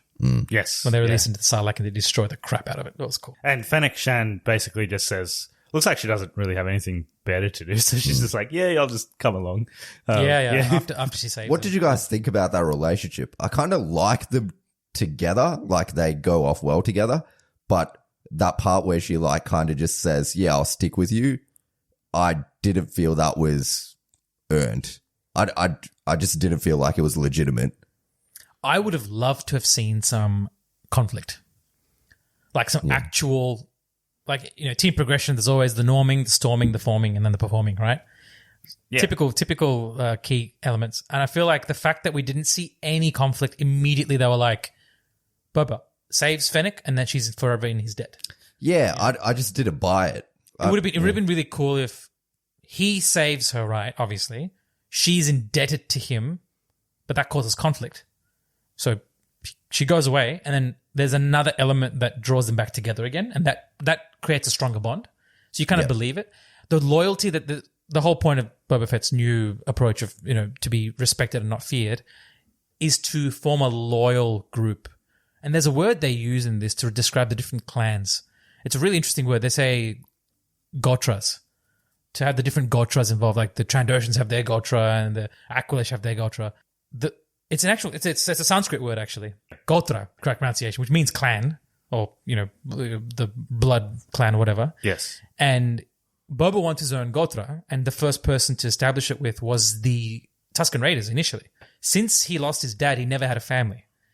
This is the first time he gets a family, and then he forms a nice bond with all of them, the kids, the warrior and the tribes people. They're all massacred. That leaves a massive hole for him. So I think Fennec is his first redemption. To try and make a new one. Then he tells everyone he wants to create a new clan of people in Mos Espa, become the Major Domo. It's really cool to see that progression. And this is where I think a lot of the fans had a schism. They didn't like the character progression of Boba Fett. They thought this isn't the mysterious master warrior we were led to believe would have a really cool story. This is a completely changed, soft pacifist person who's now choosing peace. And I don't agree with that, but I understand why there's that viewpoint of, they've kind of watered him down. No, a lot of people are saying that, like they've sanded his rough edges. Like, you know, when you first see him in Mandalorian, he's like absolutely killing he's like swinging around the stick and like breaking helmets and stuff. Oh yeah, he's ganking the stormtroopers like crazy. So I think people are expecting that, like that kind of brutality from him. But yeah. I find it interesting that people accepted his appearance and the way they portrayed him in Mandalorian, that he was violent when he needed to be, calculated, and when he had the armor on, he was a complete badass. But yeah, they didn't see as much of that Boba Fett in the Book of Boba Fett. And I understand that concern, but at the same time, I feel like they wanted to change his motivation for war, or his motivation to fight. They didn't want it to be this bounty hunter. Well, if they do that, it's just the Mandalorian again, which I understand. That would have just been, well, if you're going to do it in the Mandalorian, I guess, because yeah. And there are some connecting threads in their ancestry and that kind of stuff. But Boba Fett is a bounty hunter who wants to become a leader, whereas a Mandalorian is a Mandalorian who wants to become more than that. Like there's a lot of conflict actually. You don't know which way he's being pulled. So it's interesting to see how they've taken this decision of doing his character. And then in this episode, when he fires back at those Nicta speed bikers and he's massacring them, and you see the rage in his face, I feel like that's the first time I caught a glimpse of the man behind the mask, because you see that rage come through, and it's like, okay, that's scary. And you know that shortly after that, that's when he goes and gets his suit back as well, and that's the sequence in The Mandalorian. Correct. So he's still kind of back. rage filled, but maybe after that's when he starts to reform, and it becomes, in this he is a different character. Oh, he's a different man entirely. And I feel like that was an intentional choice that before then he had no family. He gained a family after he's rescued from the Sarlacc pit. And it was, in many ways, it's a rebirth, right? He died. Like, look where him being a Boba Fett, look where him being a shadowy figure in the original series got him. He got knocked out by a blind. This episode is brought to you by Dragon Ball Legends, the mobile fighting game based on the Dragon Ball series. Featuring high-quality 3D graphics and authentic voice acting, the game follows Shallot, an original character, and his adventures with Goku and others. With intuitive controls and simple card-based gameplay, unleash combos and powerful team-based attacks. Battle players around the world in friendly matches, compete in the rankings, or team up in co-op. And now Dragon Ball Legends 5th anniversary is on. Download Dragon Ball Legends today. Dude fell into the Sarlacc pit. Didn't get him far for all these exploits. I think this is trying to say, okay, if that doesn't get you far, what do you need? You need people who are close to you. You need loyalty. You need friends. That's how you can make it big. But saying that, I didn't buy that any of the people that were his friends were actually his friends. Well, they say they're his friends. It's like, what did you do to gain their trust? Some of them, I can see it, but where you see Fennec Shand and Boba Fett in season 2 of The Mandalorian at the start of this show, that episode 4 is meant to take you from there to there. It doesn't. You can't see that loyalty. That emotional connection. I don't think it's a lack of the actor's performance. No, I think it's just the way they've written the story. There's certain things they could have made it to a little bit more cohesive, I reckon. Yeah, definitely. Cool. So anything else from the first 4 episodes? I think they should have spent 2 episodes on the Fennec Shand and Boba Fett relationship. You know what I think it is? They don't go into Fennec Shand's history at all. They don't. Yeah. They touch on it in Clone Wars Bad Batch a little bit, where she's younger. They touch on it in The Mandalorian. Voiced by the same actor? I don't know. I believe so. Yeah, it sounds like it is actually. Yeah. Ming-Na Wen. It would be really cool if they fleshed out that development and then actually made the characters feel emotionally invested in that duo, right? I think they tried hard to make sure that it wasn't it didn't come off as a romantic relationship. That, she's indebted to him, and, it's more so that she's a professional. She has a debt to pay, but she's not leaving after the debt is paid, technically. She's still like, well, you know what? I'll see where this goes. Which, it's probably not good enough for a lot of people. It was all right. It could have been better. Yeah, I think they could have done maybe another episode, because at this stage in the season, they kind of, so like you said, there's no more flashbacks, so that's done. They've kind of caught up with the current conflict. Yep. And at the end of episode 4, they hint at they need to get some extra muscle That's what they say. Yeah, they need to yeah. get some extra muscle for the upcoming conflict. And there's already a hint at the end of episode 4 that Mandalorian could be making a return because there's a music cue. Yeah, so Ludwig Göransson's Yeah. cue for the Mandalorian comes in that when they mention extra muscle, and it's Yes. like, oh no, actually, when Ming-Na Wen says, "I think I know of someone," Yes, and yeah. it's like, we know who this is talking about. Yeah, And then episode 5, so it is episode 5 of the Book of Boba Fett, but it's also kind of like episode 1 of Mandalorian season 3. Season 3, The Return of the Mandalorian. Yes. This one is directed by Bryce Dallas Howard, and it is literally, Boba Fett is not in this episode. He's not in it. No. Yeah. Nope. This is quite literally Mandalorian season 3, season 2.5. The moment you see him, I would say binge watching this show, this episode felt really out of place, just randomly in there. Watching it week to week, it would have been less random because it's just like, oh yeah, watching week to week, it's a different episode. It comes through, but watching it as a story progression, like episode after episode, and then it's like, oh wait, this is a shift. It's like Boba Fett isn't even in this episode. and It's you know like, what? It's not just because of the fact that he appears. The entire directing style, the storytelling, the pace, Yeah. felt like this is the Mandalorian. Yeah. Yeah. And it's also got nothing to do with the conflict that they've set Yeah, up. it's Like, got nothing. It's got zero relevance to Yeah. anything previously. Basically, if you've been wondering what Din Djarin's been up to, this is the episode to catch up on. But If you don't care about Book of Boba Fett, you just wanted to see what's happening with the Mandalorian storyline, this is like literally just start watching. I told Kiriti, just watch episode 5. You'll get invested in what's happening out. I honestly think you could not watch the first 4 episodes of Boba Fett and only watch the last 3, and you will get the story. You won't. There's nothing in the first 4 episodes that, like, you'll get some character development, I guess, and some backstory, but there's nothing you'll need for the future if you miss the first 4 episodes. You can start from this point onwards, and you'll be fine. Yeah, you might miss some context. Like, where did that Wookiee come from? But where the Wookiee come from doesn't matter because he has no story anyway. So it's just this guy's a Wookiee. Yeah, you got these guys with eye patches and shit. It's like, yeah, who cares? Yeah. That's true. But yeah, it's. I think everyone was expecting to see the Mandalorian Yeah. in some form or another. It's like, oh, well, you know, Boba Fett appeared in Mandalorian. We're gonna probably see a reverse cameo here. I don't think anyone expected to see this level of depth, like diving into what's happening with the Mandalorian. This was nuts. I felt they should have kept it for a Mandalorian season 3. I think this episode could have been the first episode of Mandalorian season 3. Oh, I would not have been as a random episode. This was mind blowing. Episode 5 by Bryce Dallas Howard. Like, you see him coming for a bounty to collect someone. Straight out of the gates, he straight up massacres everyone in this room. You know, brings out the Darksaber, and you're like, holy cow, this is not. We've never seen this violence in season 1 or season 2 of Mandalorian.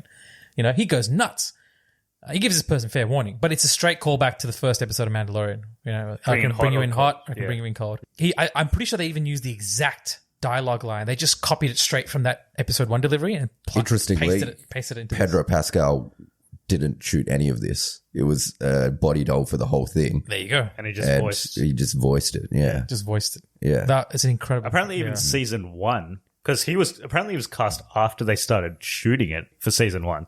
So even season 1, he was not in the suit for most of it. Yeah, I think it was because they knew that they didn't write him opening his helmet until the very last episode for the season 1, so they could work around that. And in this one, yeah, it feels you're right back into it.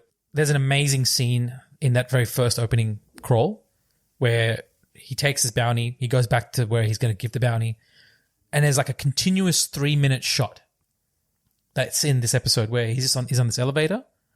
He gets he's in this ring world, by the way, which is also really cool that they just show a ring world like Halo on this random platform, finds this person, and it's a continuous 3-minute shot of him taking the bounty up an elevator, going to a floor to this random club, giving it to the head, telling him, I need the information on where the substrata is.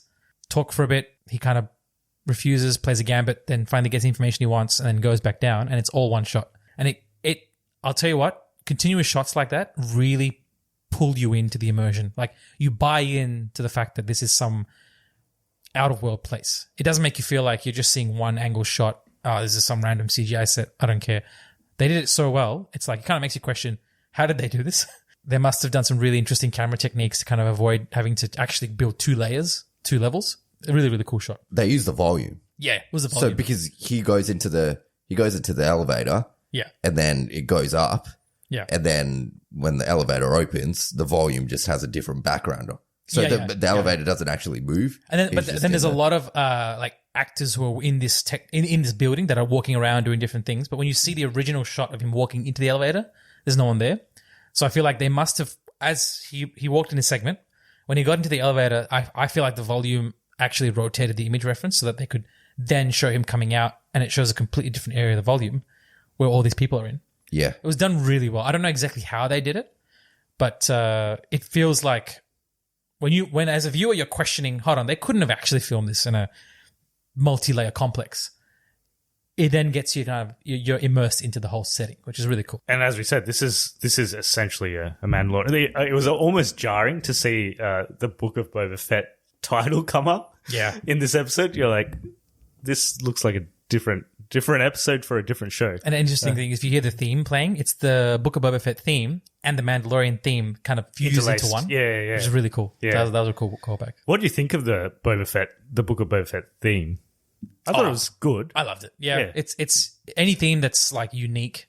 And the fact that they adapt it, it's not a static theme played throughout the whole thing. They change it up. Each episode is unique intros in. Yeah. This one has a really, really cool Mandalorian fuse. And then the very final theme is they actually change the words. They put in Mandalorian words and they put in Boba Fett and all that kind of stuff.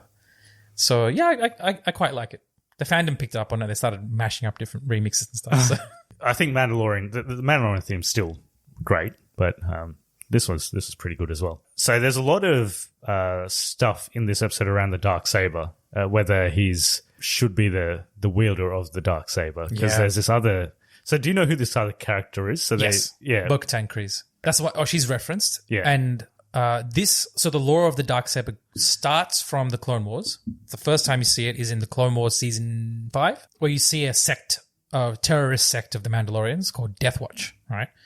Who are descended from the original Mandalorian Jedi, or the first Mandalorian Jedi, Tar Vizsla, who created the Darksaber, which you see that in the lore. But the actual story of the Darksaber is started in the Clone Wars, fleshed out a lot in Star Wars Rebels towards the 2nd and 3rd seasons, and then you don't see it at all, and then suddenly it makes a random appearance in Mandalorian season 1, the finale, where you see Moff Gideon. Oh, no, but season 1 finale. And then you see it actually being one in season 2, correct? And then you start to Bo-Katan is in season 2. You know who Bo-Katan is. No, I was referring to that other character. No, that's just a random bloke. Oh, Tar Vizsla. Yeah. Yeah. Who says his ancestors were... Oh, yeah. Tar Vizsla? Not pretty. I think it's just a random bloke that he kills. But he has a name. Yeah, he has a name. I'll make sure I get it right. But so Din Djarin walks into the substrata and meets the Armorer again.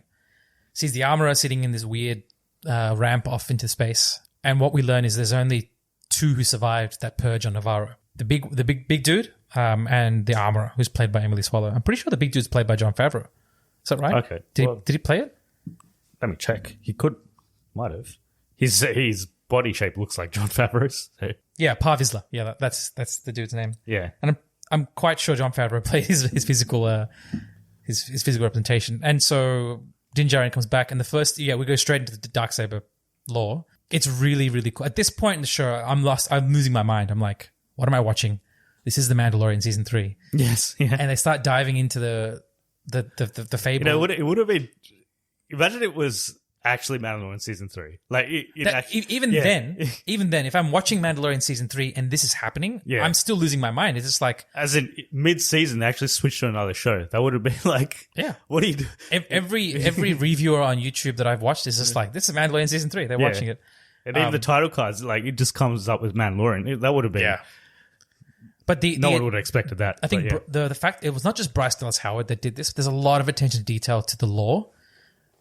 Tar Vizsla, when the Armorer is like, hand me the Darksaber, the shot goes on to Tar Vizsla, and he's just like carrying the Darksaber like it's a holy relic. He knows the significance, everything. There's so much attention to detail in the way that they've followed the characters. It's Tate Fletcher that plays him, and Jon Favreau does the voice.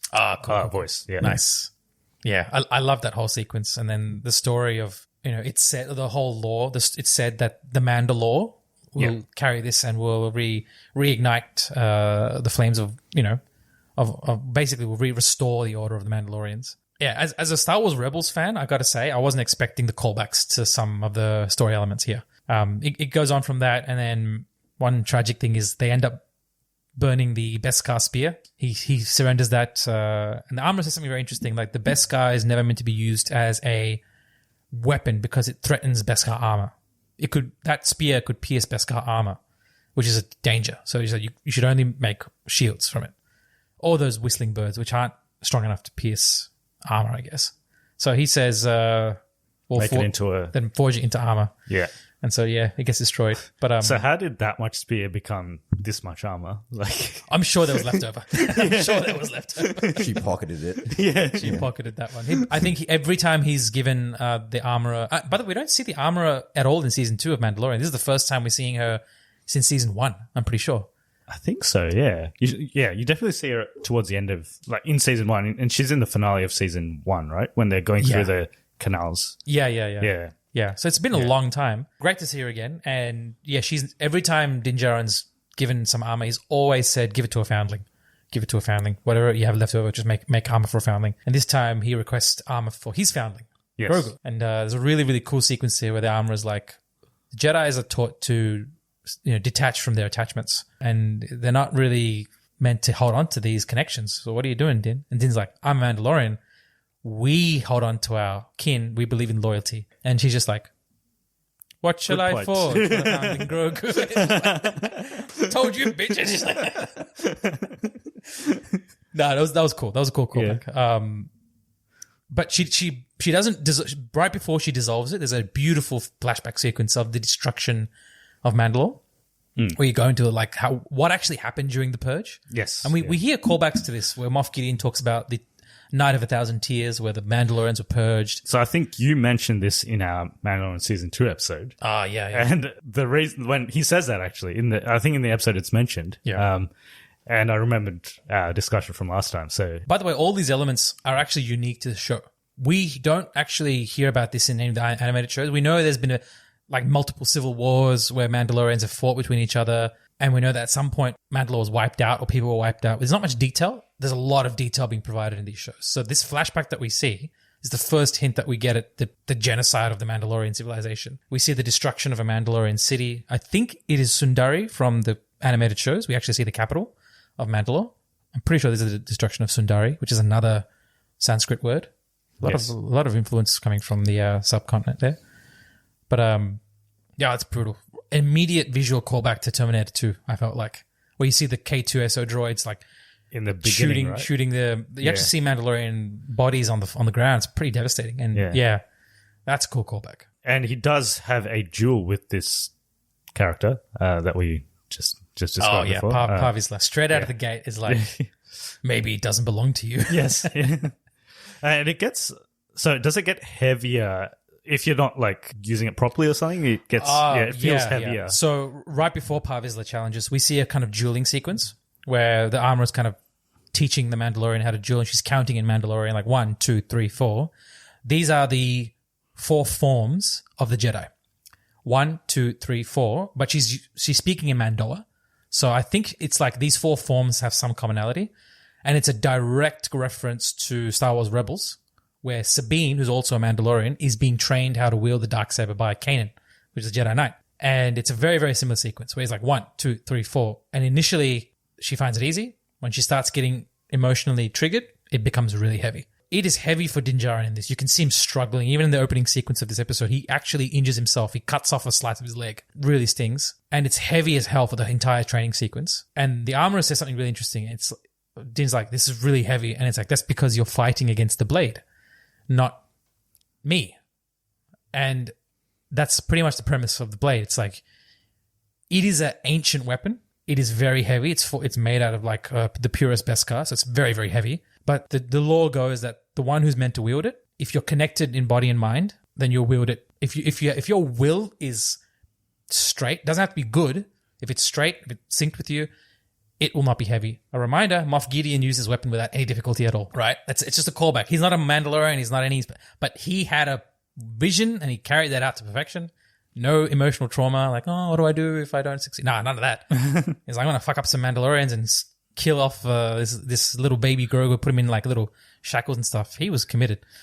He had no problem. And I think that's why he found it heavy. It was just there's a lot of personal trauma and stuff that he's trying to process, Din Djarin, and he's still very attached to Grogu. So he challenges Par Vizsla. They duel, really cool epic duel. He still beats Par Vizsla. And then the armorer's like, randomly, he's just like, have you ever removed your helmet, Par Vizsla? He's like, no, never. How about you, Din Djarin? You ever removed your helmet? And there's like silence, and he goes, oh, actually I have. And then she's like, well, then you are no longer a Mandalorian, because they're of the really hardcore sect of Mandalorians. You remove your helmet, you're no longer a Mandalorian. It's like, you're done. So he says that, and then immediately he's like, how do I atone?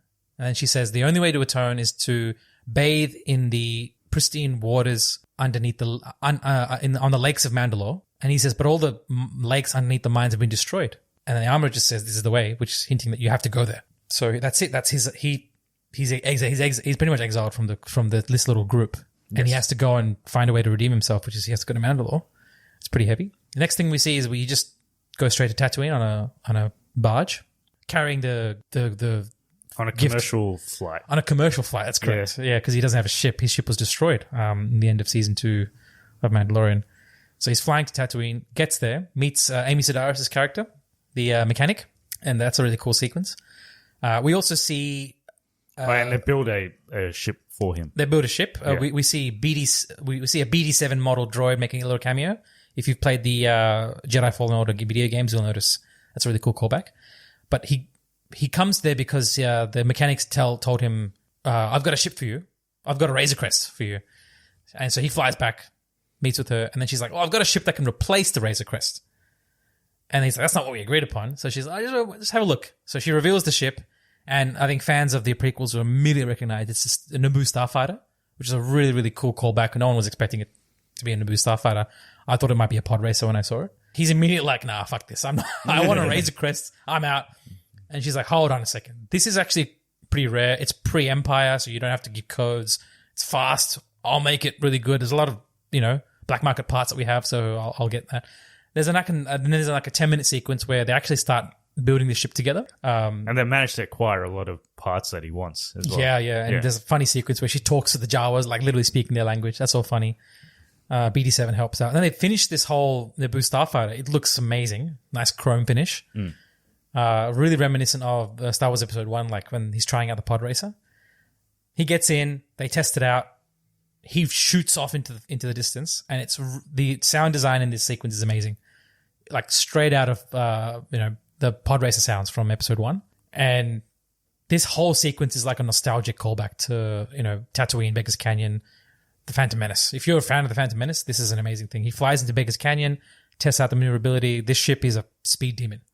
Really, really cool.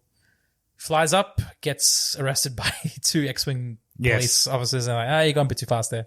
And one of them happens to be one that we encounter in season 2. Yeah. Call back to Mr. Kim. Yes. Kim. Yeah. It's still so jarring when I see him speaking in his actual accent. Yeah. It's cool. It's a nice callback. And then he obviously outguns them at one point when they ask to see.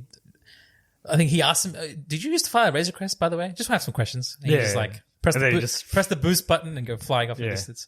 Have you guys ever played Star Wars Rogue Squadron, like on the video games? No. This like when he was flying through Tatooine on a Naboo starfighter. Immediate callback to Star Wars Rogue Squadron on the Nintendo 64. Oh, yeah. If you put in cheat codes, you can actually get a starfighter and fly around, and it felt wrong because you're playing a prequel era ship in Tatooine. But this called back to that, and I was just like, oh man, this is such a cool thing. And the episode finishes with him landing, and then there's Fennec Shand saying, by the way, we need help. And that's where it connects back to... And she gives him money, but he's like, no, he'll do it for... Oh, it's on the house. Yeah, on the house. Yeah, because they really helped him out in season 2. Yes. And he's like, I'll help, but first I need to visit on a friend. Yes. And that leads into episode 6, which is also another... Is Boba Fett in this one? He's at the very end. Yeah. So it comes at the end. But this is, again... This is like almost a third narrative. So we've got like Mandalorian stuff in the last episode. This is like Luke, Grogu, and even Ahsoka's in this as well. Yeah, Luke Skywalker. That you didn't miss here. Like it's a serious callback from the episode's called "From the Desert Comes a Stranger." Yes, which is actually a reference to the end to another character. Actually, so Luke Skywalker's in this episode. The Desert Strange is another bloke. Is not Luke Skywalker. Yeah. But it's really foreboding title, and it's a really interesting episode. This is a really interesting episode. The CGI on Luke Skywalker is a lot better in this. Yes. Than Well, it you were was very in- critical of it. It wasn't just me. There was a lot of people that were critical. Interestingly, after that Mandalorian season 2 episode came out, this guy online did a deep fake. Just some random bloke did a deep fake and put it up on his YouTube. Yeah. After they saw that deep fake, Lucasfilm actually hired him, and he did the deep fake on this one. Yes. Which is why it's a lot better. Yes. So if you actually watch the gallery, which is the making of season 2, they were experimenting with deepfakes even during season 2. They were about to use it. I think the consensus was at that time it was still an ethical grey area of no, but they've been experimenting with deepfakes for a long time. The first one they did was Rogue One, where that was de-aging in CGI. They didn't use deepfake as a primary. They did for what's his name? Peter Cushing. Peter Cushing. Did they use deepfakes? Yeah, because he's dead. Yeah. I feel like they must have incorporated technology, but when you see a deepfake, there is a kind of mix of uncanny valley, but at the same time, it's like so good you don't realize it was different. Peter Cushing's one, the reason why they shot most of it in like shadows and dark was to kind of was to give him a bit more buy-in. Yeah. Because it was a lot of CGI. Same thing with Leia in the end of that. This is a lot better though. What they did is Mandalorian season 2, they decided to focus on the traditional tried and trusted de-aging techniques, same techniques they use for Rogue and all the Marvel films. And it didn't have the same level of buy-in. It was really good. It wasn't perfect. This, however, was stunning for a couple of reasons. I think they decided to actually flip on the deepfake. They went full in. I don't know. I think why they got Shamook on board was that Shamook had interesting discovery patterns that he used to get different materials. But Disney has, in this documentary, Disney has archival footage of Mark Hamill doing interviews, TV interviews, shot hundreds of hours of different stills in Star Wars. So they used all that reference footage. And you can tell it pays off. That when you see the first close up and when he opens his eyes as Luke Skywalker, it's like, how did they do this? The one thing they kind of changed. Well, I don't know. He didn't talk much at the end of. Did he talk much at the end of Mandalorian? I don't think he does. Very few lines. Yeah. But in this, whenever he's talking, they try and do it off screen so that you can't see his lips moving. Yeah. There's very little scenes where you see him. There's very few scenes. Yeah. Because speech is one thing to get. It's really difficult to get right. Yeah. They did smart. Yeah. Also, I don't know if this is true. I heard his voice was an AI. But it's not actually Mark Hamill. That's correct. So they did it as a neural synthesizer. Yeah. Where they feed in all the lines. Again, there's a lot of recorded audio of Mark Hamill. They feed in a lot of lines to this neural synthesizer, and then they ask it to say certain words, and it spits it out. But you're missing the emotional performance. I heard it was, I thought it was a bit stilted. Yep. Yeah. If you listen very carefully, you can also pick up, I actually think Mark Hamill did a reference performance, and then they use that as the modulator for the neural synthesizer. So they actually combined Mark Hamill's performance with a synthesized version to get the best possible outcome. So his voice is really convincing in this. Is that because Mark Hamill sounds like different? I think it's because he's older now. Yeah. He's older now. But if you someone did this, they actually recorded his voice and his cadence and his tempo. And if you just modulate... They should have just used his voice, to be honest.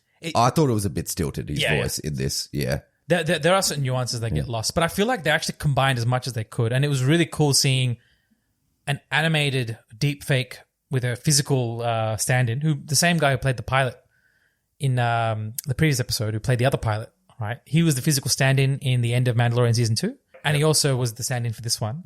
They used a stand-in, but they did deepfake a neural synthesizer for his voice, and on the other side, you have Grogu, who's an animated puppet. Yes. So I felt like it was really cool to see an animated puppet, a synthesized deepfake puppet, and it's like you're seeing... There's no one real here. Yes. But there's a lot of weight and everything there, everything random's not real either. So it's the whole environment is... But that entire sequence when, so Din Djarin goes back to this random planet to see Grogu, you see Ahsoka there, that's insane. The fact that you see Ahsoka there... Actually, no, you don't see Ahsoka first. You see Luke and Grogu. You see them doing their own thing. And I got to say, as an old school fan, this is a really emotional scene. Because this is what everyone was actually wanting to see when they went to see The Last Jedi.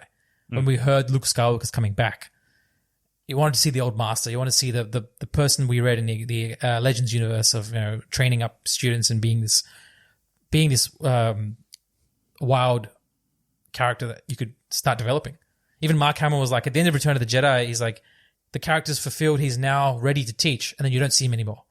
They kind of cut the story where he's at his peak, and you never see him again. This is the first time you see him, and it's really, really awesome. The way he trains Grogu and talks to him and asks Grogu, what do you remember of your people? Like, he basically asks, and there's a bit of a flashback. And he talks about Yoda as like, I knew this one person, he looked like you. He always spoke in riddles, but he had the kindest heart.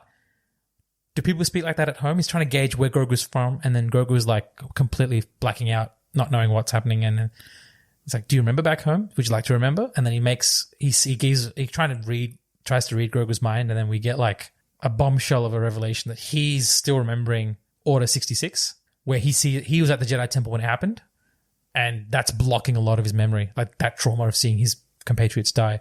But by the way, he's 50 years old, Grogu. By the time the Order 66 happens, he's 22.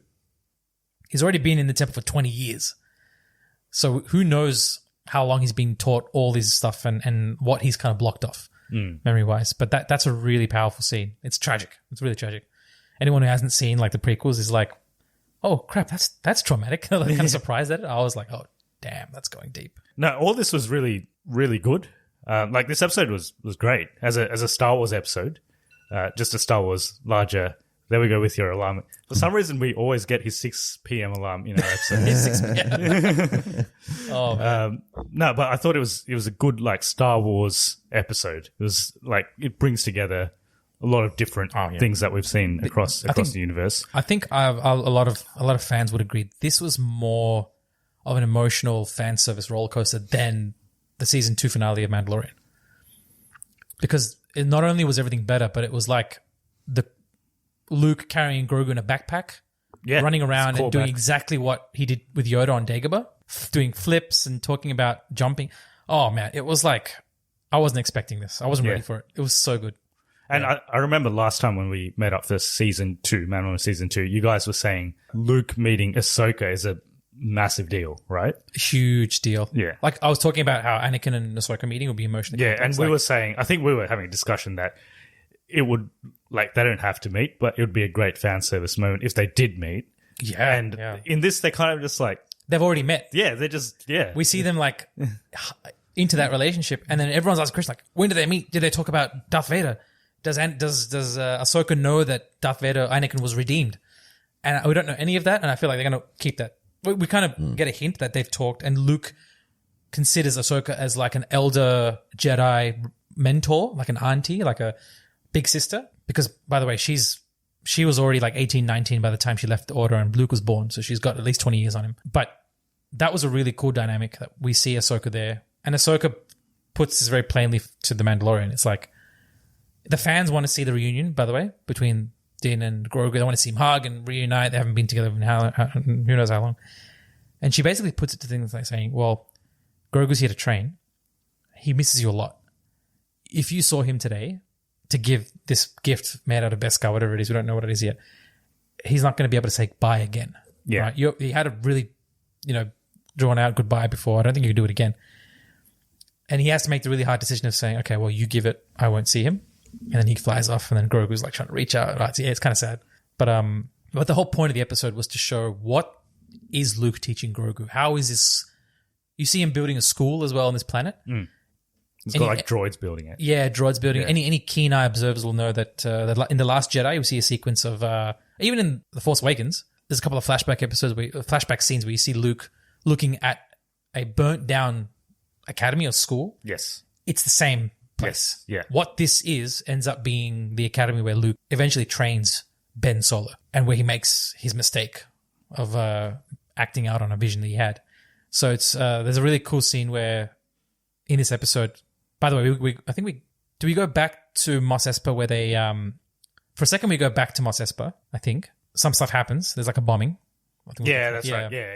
The bombing's right at the end, so you go back to Mos Espa. What happens is the Mandalorian flies back to Mos Espa. That's right. He meets up with Boba Fett and stuff, and they're like, we need some extra muscle or whatever. Then he goes to meet Cobb Vanth. Yes. And then he's like, oh, we need some extra muscle. And then the blue dude comes out of the desert and shoots. That happens before all this bombing stuff? Oh, yeah, that's right. The blue dude comes and shoots Cobb Vanth, and then the bombing happens. Okay, so out of the desert comes a stranger, is talking about Cad Bane. Yeah. Yes. And if you haven't seen the Clone Wars animated series, you might not make much sense to you who this person is. Yeah, so that was me. Yeah. Yep. So I didn't know. Like, obviously, this guy's a big deal. Like, he's He's a big deal in that no one expected him to be adapted into live action. He's a bounty hunter, just like Boba Fett is, and he's a pretty ruthless bounty hunter. He has defeated Obi-Wan Kenobi in lightsaber combat at one point, which is really insane if you believe it. The circumstances were really weighed against Obi-Wan in this case, and he's defeated Boba Fett in a draw, in a dueling gun draw session. That's why if you see Boba Fett's got his big dent in his helmet, that's from an old duel with Cad Bane. So when the screen pans and you see this random silhouette in the distance, immediately I was like, is that Cad fucking Bane? Like, I was just like, I was by myself and I was just loudly saying this out. And I got up and I looked at the screen. And if you watch a lot of these reactions on YouTube, more people lost their shit about Cad Bane than they did about Luke being remastered that well. Yeah. Because they were like, they weren't expecting this character. And he's voiced by the original voice actor from the Clone Wars as well. So the buy-in is perfect. He's very menacing, and he's he's a very skilled gunslinger, right? He can outpace a lot of people, and what happens in that scene eventually is Cobb Vanth faces off against him. Cad Bane he's bought by the Pikes, and he's saying, just forget about it.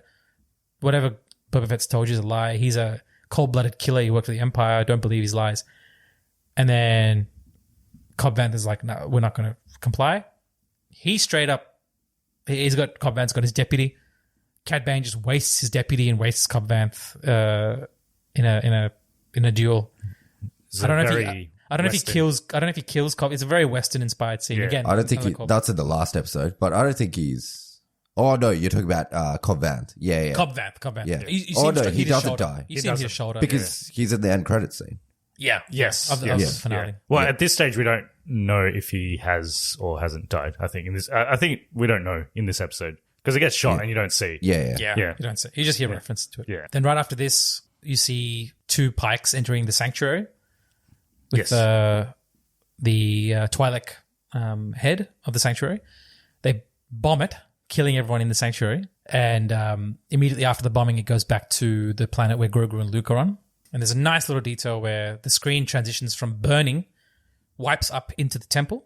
So you kind of see there's a moment where the flames are kind of there with the temple, foreshadowing the future. What happens with the temple in the sequel trilogy, which people are trying to forget.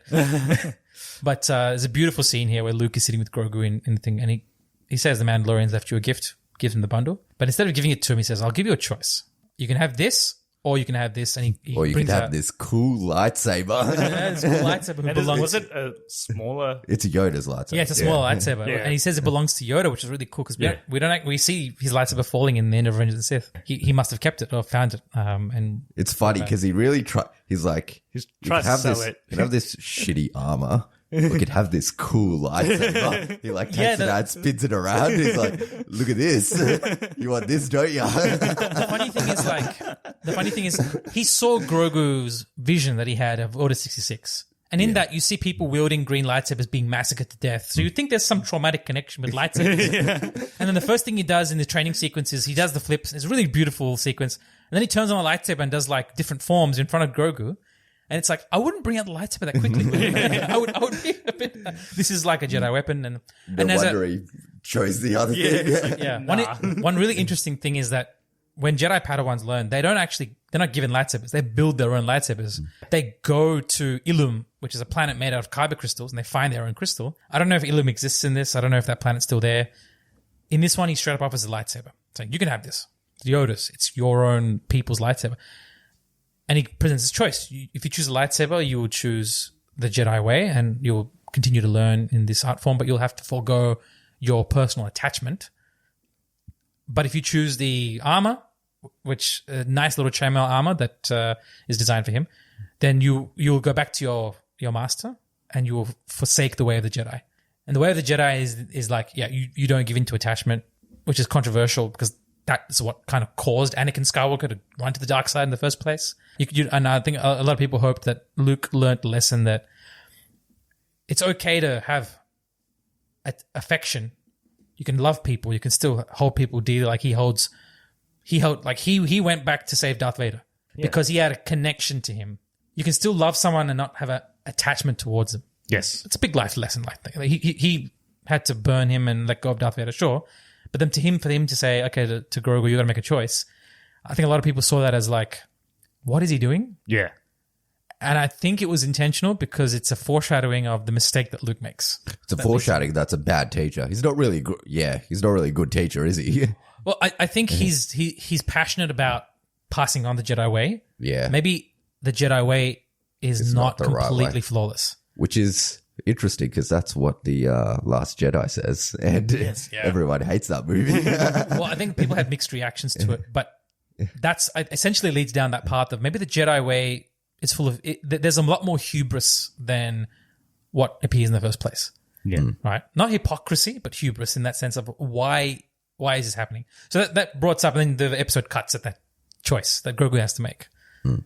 And I think everyone knows what he's going to choose. Before we get into the finale, just my thoughts on this episode. I think it was a good episode, and it's kind of smart by Disney. They did it in a show that wasn't The Mandalorian season 3. They did it in another show. Yeah. But they've kind of season 2 was all about getting Grogu to his people and, finding a Jedi that can take him. All of that doesn't matter because he's gone back to The Mandalorian now. So I don't know if they're going to change this up a bit, but it feels like he had a little bit of training and then now he's back with Mandalorian, and season 2 was just whatever. I felt like he should have been with Luke for a bit longer as well. Yeah. If this happened at the start of Mandalorian season 3, I think it would have been better earned, because then at least you get 2 episodes in Mandalorian season 3 where Grogu is still not with the Mandalorian. Yeah. But because now Mandalorian season 3 is going to be right back with Grogu. Grogu, yeah. So I don't think it's as well earned. I think there's a two-pronged approach. I feel like Disney wants people to watch the Book of Boba Fett. Yeah. So they've made this really significant couple of episodes to kind of draw people in. Second, I think they're planning something major with season 3 of Mandalorian, where maybe these 2 episodes would have felt a little bit too out of place if they plan to put it in a separate season with what they have in mind of what's going to happen in season 3. The only reason why they would have made that decision to do all this stuff of bringing Grogu back, I feel like they have something big in mind. Or maybe they don't think the Mandalorian is viable without having them together to start off with. So they're just like... which is what you kind of see in episode 5, right? Yeah. Like I was wondering, where does Din Djarin go now without Grogu? What was his purpose before this? And it's this weird pull between the lore of Mandalore becoming something greater than he was meant to be being a bounty hunter, just going back to finding credits. What's his end game? And when he found Grogu, he found to be a father, to lead this foundling and to raise him, and that was a really noble purpose. But there was a greater purpose: send him to his people so he can become a Jedi. But what matters in all this, which is really interesting, is that no one accounted for the choice of Grogu in this. And Ahsoka mentions it briefly, like saying Grogu chooses his destiny. And I think in this one, that choice is representative of what he chooses is what he becomes. If he chooses to be a Jedi, then he chooses to be a Jedi. If he chooses to go back to the Mandalorian, that's his choice. One more thing before we get into the final episode, because it's not really related to what happens in the episode, but a lot of people are saying that the Darksaber will actually go to Grogu. Oh, yeah. I've heard of this. A little bit big. I've heard of this theory. He might not be big enough to wield it yet. Yeah. But he's also force sensitive. He's got a bit of Jedi and Mandalorian. He's like Tar Vizsla kind of. Could they cut it in half? Or does it like expand based on your size? Based on your size, maybe? Yeah. Yeah. Oh, you mean the blade length? Yeah. Because there's no way he could swing that. It's too big. My personal theory, I'll share it towards the end of the series. I think that it's going to stay with Din Djarin for another reason entirely. But I think Grogu has a massive part to play in all this. All right, we can get into the finale. This is when everyone comes together for the conflict. Yep. The crime syndicates are armed and ready. The different clans and Gotras have said, we're not going to interfere, we'll be neutral. Yeah. And Boba Fett's like, we've got muscle now. Believe that they were going to be neutral. That's Boba Fett's an idiot for believing that would happen. I'm pretty sure even Boba Fett was like, I call bullshit. I need mercenaries. So that's why he got the Mandalorian to come.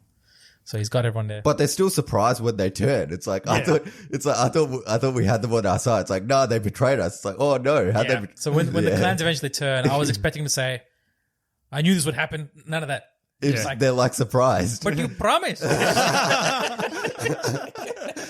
It's like complete surprise. Yeah. The finale was good. I thought it was pretty well done, but they kind of bring all these people together, but then they kind of separate them again. So they're in like separate parts of the town. So there's the biker gang, they're doing their thing. There's Boba Fett and the Mandalorian are together for a little bit, but then they also split up for a bit. And then Din Djarin finds out that Grogu is in town as well. Yeah, so Grogu ends up choosing the Mandalorian, takes the armor, and the way he comes back is really hilarious. Everyone thought Luke would be in there. Luke would cut, yeah. It would make sense if Luke was in there as well, which is, Literally, you just see, the moment you see an X-Wing flying into Tatooine, I was like, holy shit, Luke's coming back to Tatooine. Yeah. It opens up and it's just R2. Yeah. And I was like, okay, they're saving it for something bigger. if they brought Luke, it would have cheapened the scene because the attention would have been on Luke. You wouldn't have recognized. If Luke brought Grogu back and say, he chose home, so I'm bringing him back. Yeah, it doesn't work out. When you expel a student, I think you're sent off. You're not necessarily brought back. And I was reminded of like Game of Thrones season 2 when Daenerys goes to Karth and the guy's like, maybe we see the dragons. And there's this meme where like they show Daenerys shouting like, CGI is expensive. I was reminded of that. I feel like it's a bit too expensive to bring him back again. I think they're saving him. Evidently, they want to do a big team up thing eventually. And I think I know who the villain's going to be for that. And I think they're saving. They don't want to bring Luke in now and then have the team up in this fighting some random syndicate. Like, again, who's the villain? Yeah. It's a crime syndicate. Yeah. This is I don't think you one. need Luke for this. No. You could literally bomb them out of the sky with a Death Star and it wouldn't matter. If Luke came, he would have finished in like 2 minutes. So if Luke came, I would half expect some resurrected form of Maul with like one limb and one thing sticking out just to come back and go. Yeah. I think it was not a big enough scenario not for big him. enough. It was really surprising to see that. Yeah, he just sent Grogu off by himself. I'm like, that's a little bit cold-hearted. But then again, that's Luke the Jedi Master. Like, I mean, he sent him with R2. Like, he trusts R2. He trusts R2. Take him where he needs to go. That's cool. And then the fact that he goes straight to Amy Sedaris, it's like, what are you doing? You have no. She gives him like worms or something. Yeah, like worms. Like, and then like the moment you see him devouring those worms, you just know he's like, I made the fucking right choice. Like, it's just like he's just devouring. I couldn't have worms. a single frog on that planet. That was so funny. That was good. That was well done. And meanwhile, while he's having those worms, like stuff's going down in the town. So stuff's happening. Yeah. Shit's hitting the fan. So they've got all these people guarding different areas of the town. There's like a massive coordinated attack against Boba Fett and the clans. So all of these neutral clans it's turned out they're all bought by the Pikes. So the Aqualish rebel, the Trandoshans rebel, Black Chrysanthemums with the Trandoshans. Like, who the fuck made that decision? He has beef with the Trandoshans. Like, going back to when he was imprisoned, and you can tell he had this issue with the Trandoshans in the bar. And like, by the way, Black Chrysanthemum, you go and monitor the people you have beef with. Yeah, right. It's like they all gang up against him and they fight him. It's interesting, and they're surprised that they betrayed them. Like, come on, they should have done that in the beginning. No one should have been surprised by that. They should have planned for that and like had some contingency. But so they all fight back. The Gamorreans are like cornered off a cliff 300 style. And it's absolutely hilarious. And no one cares. No one cares after they die. You go to the subreddit, people are mourning their death. Like there's like Photoshop images of the Gamorreans appearing as force visions, like ghosts. Next like Boba Fett looking at them. It's so funny. Boba Fett does not give a shit that they died. He's like, oh yeah, but they're all. At one point, he's like, they're all probably dead. He probably thinks, When Black Chrysanthemum comes out of the corner, he's like, I thought you were dead. And it's like, well, he brings him back. I just loved how no one like mentions them after they fall off the cliff. It's like, they're gone. I think he was expecting everyone to have been killed by that point. The mods, Black Chrysanthemum, and maybe not Fennec. She can hold himself. And then they're all basically, Boba decides to hold fort at the sanctuary that was bombed. Yes. Decides to hold fort here. And this is where they're going to make their stand. So they do that. All these Pikes show up, right, to try and corner them at that point, and then all the other forces, the Nikto Speedrider, basically they just come to them at this point and they start firing them, and there's a bit of a standoff. And is this where the townspeople come in? Yes. The Freetown guys? Freetown, yes. Yeah, the Freetown guys come in with a speeder. Yes, yeah. This whole sequence felt like a level off of Battlefront 2, by the way. If you ever played the multiplayer A lot of game. people are saying it's like a wave. It's literally like it's a just game. waves of enemies. Yeah. But these pikes never fucking end. Black Chrysanthemum comes running out, being shot by pikes, and then Boba Fett comes and saves him in the last minute. And then, they're reunited again. But they're kind of cornered, and it's not good. And this is when all the forces draw back. But Din Djarin looks through his eye of eyes, and he notices there's this massive droids coming in. Massive scorpion turret droids that are like... they're huge. They look like artillery droids. They're kind of like the droids in the prequels, those little spinny ones. Oh, the because destroyers? they've got the shields. Yeah, these ones have shields. Yeah. But those ones only have the shields at the front. Oh, no, they have full shields. Or was it just in the games where they only had it at the front so you could shoot them in the back?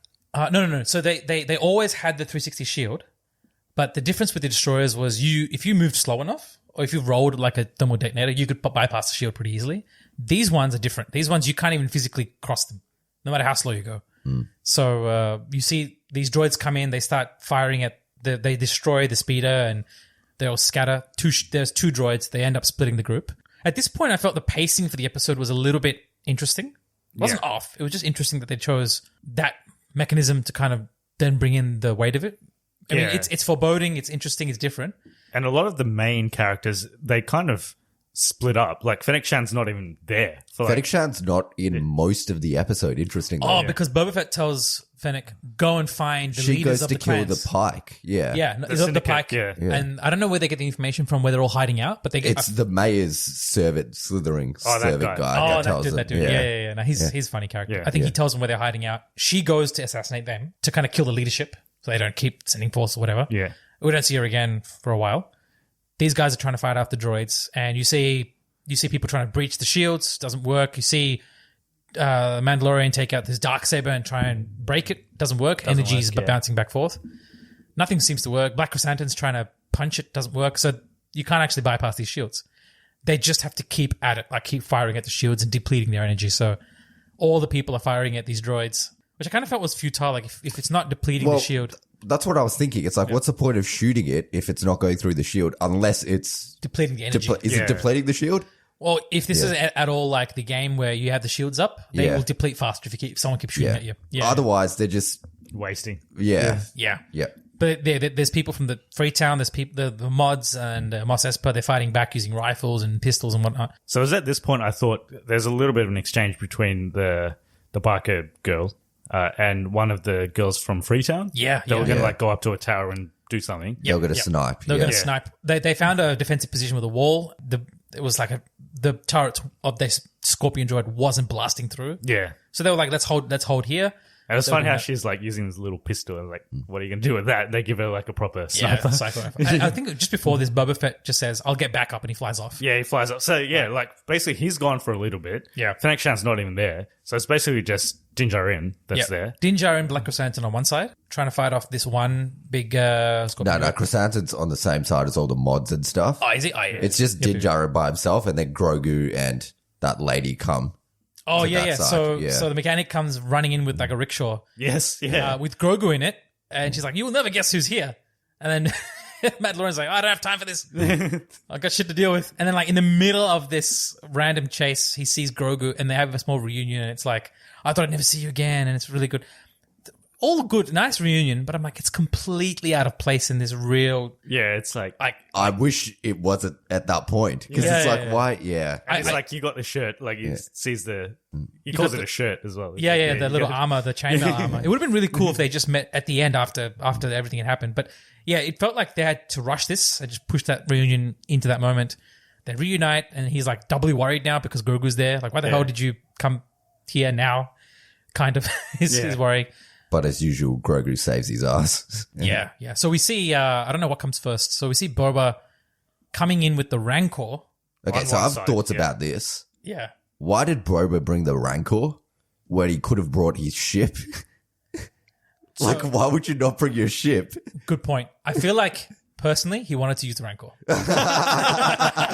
He wanted to break out this bad boy.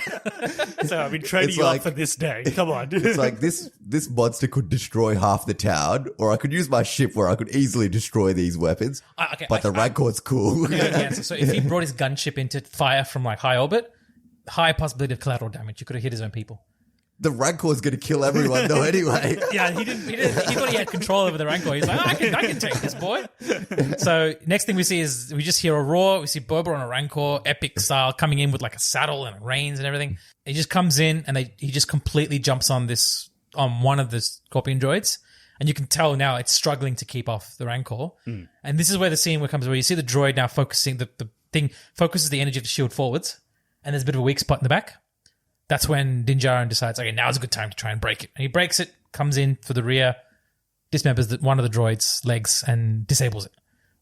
That was a cool scene. The Rancor actually puts up a really, really good offensive fight. And then Boba Fett falls off, right? Not yet. That's the second rank. That's the second one where they're. Yeah. Doesn't he fall off before that? And then the Rancor turns up in the other. No. It's the second one. So they're fighting the second one. Oh, no. He falls off after Cad Bane comes in. That's right. It's after Cad Bane comes, which is after they beat the second one. Correct. Yeah. So what happens with this? The first one's destroyed. The Boba Fett takes a Rancor for some more, squashing of pikes, literally just slamming pikes down and eating them and shit, which is a really great scene. And then you see Din Djarin and Grogu running into the second droid, and Din's in a bit of danger. The droid's coming up, and then Grogu steps out, sneaks out of Amy Sedaris' hands, and full on tries to force crush it or something, and then you see it pull out a nut from one of its legs that disables the droid's legs, and in that process it becomes vulnerable. Boba comes in with the Rancor to take out this one as well. Pretty sure. Yeah. That's right. And then that's when Cad Bane comes out and he does the fire thing at the Rancor. Oh yeah, I think like he knows that Rancors don't like fire or something, and he just does a flamethrower, completely disorients Rancor, de-seats Boba. Rancor goes off on a rampage, and Boba's just lying there. Yeah, and it's not looking that's good when they have their little battle. Yes, yeah. So the battle wasn't great. So for me, because I didn't know who this guy was, so I'm like, why is Boba like? Obviously, they knew each other because I could tell from their exchange. But I felt like because they set up the Pikes, the syndicate head guy, as like the guy who ordered them to kill the Tuskens. Yeah, I thought it would have been more fitting if Boba Fett killed him instead of Fennec Shand just going and like doing ninja stuff on them and killing all of them. I agree. I would have made sense, but yeah. That Pike leader guy he can't fight, so it would have just been Boba Fett at least beating him up. At least it would have been like a symbolic. He would have at least, But I think they wanted him to have a fight. Yeah, that's right. So I think that's why he has an assassin to do the dirty work. Yeah, and that scene is bloody. Like, he fucking hangs Mok Shares. Like, literally hangs him and just shoots everyone else. It's like, damn, man, that's brutal. And she does it in like a minute. So they're all gone. Yeah. And she's like, that's her purpose. She's there to completely assassinate, kill. She's an assassin. I felt like Boba Fett's playback at defeating the Pikes was that defeating who they hire, defeating their entire motive of taking over. So his fight with Cad Bane was... So there's a bit of personal history. When Boba was young, right after the death of his father, he falls into bad people. He starts roaming around Death Watch. He starts associating with like bounty hunters and crime lords and stuff, and he works for different people. At one point, he works for Cad Bane. So Cad Bane at this point is in the prime of his bounty hunting career. Young Boba Fett, teenager, works for Cad Bane, part of his team. There's a bunch of other assassins. And in this, many times he's with different people. He always gets backstabbed or abandoned or bought out or something. And like he's betrayed many times. And at one point, this is not yet fully in the story, but is in a back behind the scenes deleted scenes for the Clone Wars. He ends up dueling Cad Bane and loses. So they meet again. They're face to face. They actually have a confrontation beforehand, but Cad Bane kind of eggs him on, saying, "You know who destroyed your people? It wasn't the Nick J Speedbikers. It was the Pike." And then that's when you see Boba coming back to his like rageful self, like, "I can take him." And Fennec's like, "Just wait your time, not now. I can take him."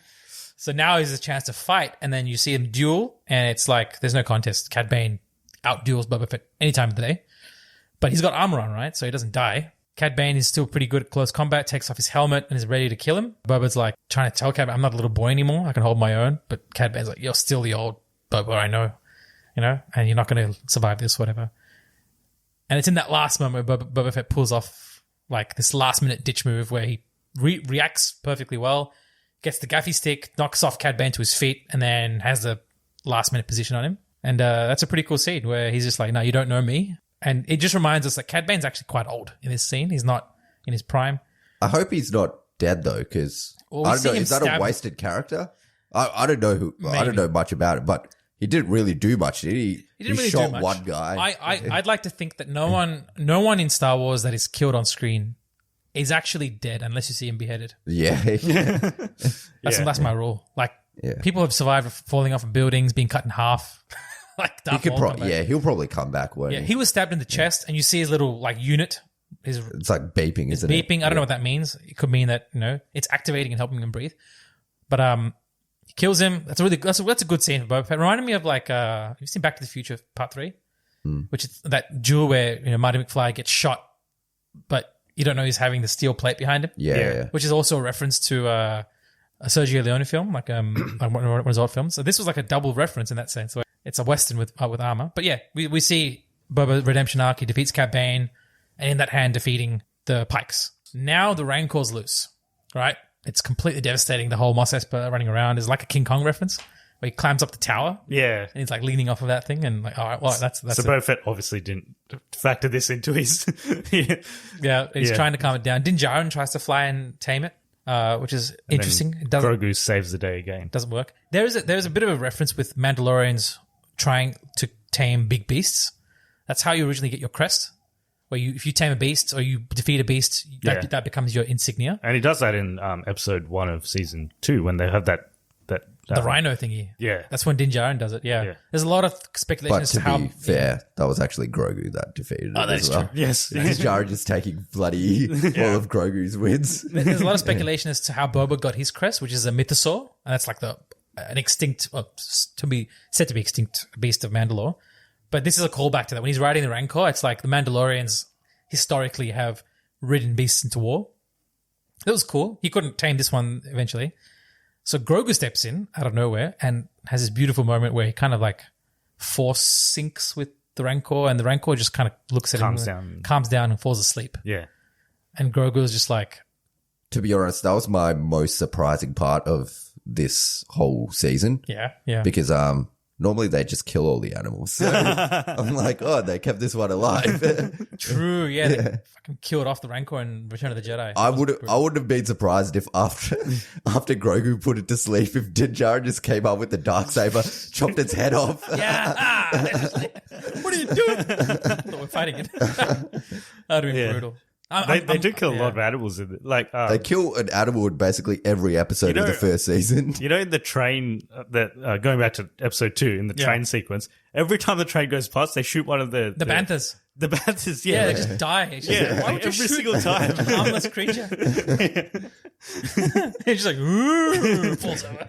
And the Tusken, they know that every single time they're losing at least one bantha because they always get shot. Yeah. So why can't they just move them out of the way? It's tragic. Yeah. Yeah. Something always gets killed. Yeah. I'm glad the Rancor didn't die because this is like, we don't know how many Rancors there are if they're in danger or something. So it's still there, which is good. It's sleeping. It's really cute. See, Grogu goes up to it and just like sleeps next to it, like it's synced with it. Yeah. That's so cool. And a lot of surprises. Who knows what else Grogu can do? Luke, in the previous episode, something really interesting. It's like, I'm not teaching him so much as he's remembering stuff. Yeah, so maybe he's already... Which is like, maybe he's a lot of stuff he knows, he's just blocked it off. And there's a lot of speculation as to who was it that smuggled him out of the Jedi Temple. A lot of speculation. And there's people saying Plo Koon. Some people are saying might have been one of the characters from Clone Wars, like one of the people who framed Ahsoka, smuggled him out. Some randoms are saying it's Mace Windu. Like he survived that fight and the electrocution, and he's just like... People still say Mace Windu's alive. There's scope There's to scope believe for that. it to be alive. How many people do you know have fallen to their... alive, so. Yeah. How many people have fallen to their deaths in Star Wars? Darth Maul, Palpatine, right? Both of them have survived. Yeah. Oh, Palpatine apparently a clone. I don't know. But still, Maul is the only one who's fallen off a long distance and is not dead. Yeah. So I'm Mace just saying. Windu could be alive. I'm just saying, if he comes back, that'd be massive. I'd expect him at least to have lost a Samuel limb. L. Jackson will do it. Oh, yeah. I wouldn't be surprised if he's in something already, like coming up. It'd be really cool. It'd be really cool to see him come back. But Grogu defeats the calms down the Rancor, and I'm pretty sure that's the end of the conflict in that town. Then we see Fennec Shand assassinating the leaders, the leaders of the Mos Espa who turned and betrayed Boba. Brutal assassination, and that's it. She kills him, and she rides off. And all's well, I think. So they've defeated everyone, and then there was a little exchange toward the end of the show where Boba Fett's speaking with Fennec Shand, and they're like something around along the lines of, should we be doing this or something? Are we fit to do this? Is this our life now? Like, because everyone's in peaceful, they're restoring their shops, and everyone's praising Boba like their leader now. So he's actually Major Domo. He's now accepted to be the leader. They fought the war, and it's like, is this comfy now? Is this just too comfy? Is this what we meant? And then I don't know if this was hinting that they just hand back the reins to like Chrysanthemum and the writers. Like they just, because they chuck. I don't know if that was meant to be symbolic. They chuck him like a fruit or something. Oh, the Meiluron fruit. Yeah. Which is another little thing from Star Wars Rebels. I think that's just to show that they're all now a team. I think so. Like, I don't think they're giving Black Chrysanthemum any sort of ruling quote, but it could just be that they've accepted now. They're a good team. They work well together. Yeah, and not everyone understands what he says, right? So I feel like Boba Fett understands. I think Boba Fett understands. Yeah, Boba Fett, Fennec maybe as well. Yeah, this is his clan. This is his new clan. So it'll be good to see more of his clan, because you don't really see, like, he recruits them, but you don't really see them doing anything. Yeah. I personally, I would have written the story a bit differently. I would have made him fail. I would have made him completely fail at being leader of this place, to see it torn down and Tatooine become this new crime-heavy place, and him forced to flee to a place that he doesn't want to go to, like where his father started. Because you don't see much of where Jango Fett's from, but the backstory is really fascinating. It goes back to Mandalore and like the whole Mandalorian lore. So I felt like if you wanted to go to Mandalorian Season 3, this is the perfect way to do it. But no, they made him win, and he's now the leader of Mos Espa, and so that's a cool end to the episode in the series. And then there is a short post-credit sequence where you see, what's his name? Cobb Vanth, yeah. In the Bacta tank. That's true. It's Cobb Vanth. And we also see, I don't know if this is in the post-credits, but we see the Mandalorian flying out of Tatooine. Yeah, that's the last... they end... do they end on that? Yeah. So it's like Grogu's asking him to jump into light speed. And everyone was right. That little compartment was for Grogu, so he's there now. I think he was scared that, you know how he's like tapping on the thing? It's like, maybe he's going to break it. I better just do this. Yeah, don't tap on the thing. Yeah. That's fun. That just shows that they're back to their playful little duo there, which is cool. Again, I found it interesting that they end a Boba Fett show on the Mandalorian. Yeah. Well, I think that's all the viewers are like, well, this arc has ended. We want now to look at the next arc, which is going to be these guys. Yeah. So I think they're yeah, I mean, the Mandalorian Season 2 ended with Boba Fett, so... Oh, that's true. The post-credits, though. Yeah, in post-credits, but yes. That's funny. And Cobb Vanth is in the back to tank. Also, that mod guys there. to help mod Cobb Vanth. Yeah. I hope they do the music again. Yes. I have to call out the amazing Reddit community for the Book of Boba Fett. Like, the number one comment after the finale was like, in all caps, get Cobb Vanth at the back to tank. And immediately after was like, with some sweet flashbacks. I'm like, I love you guys. That's so cool. But yeah, very interesting series.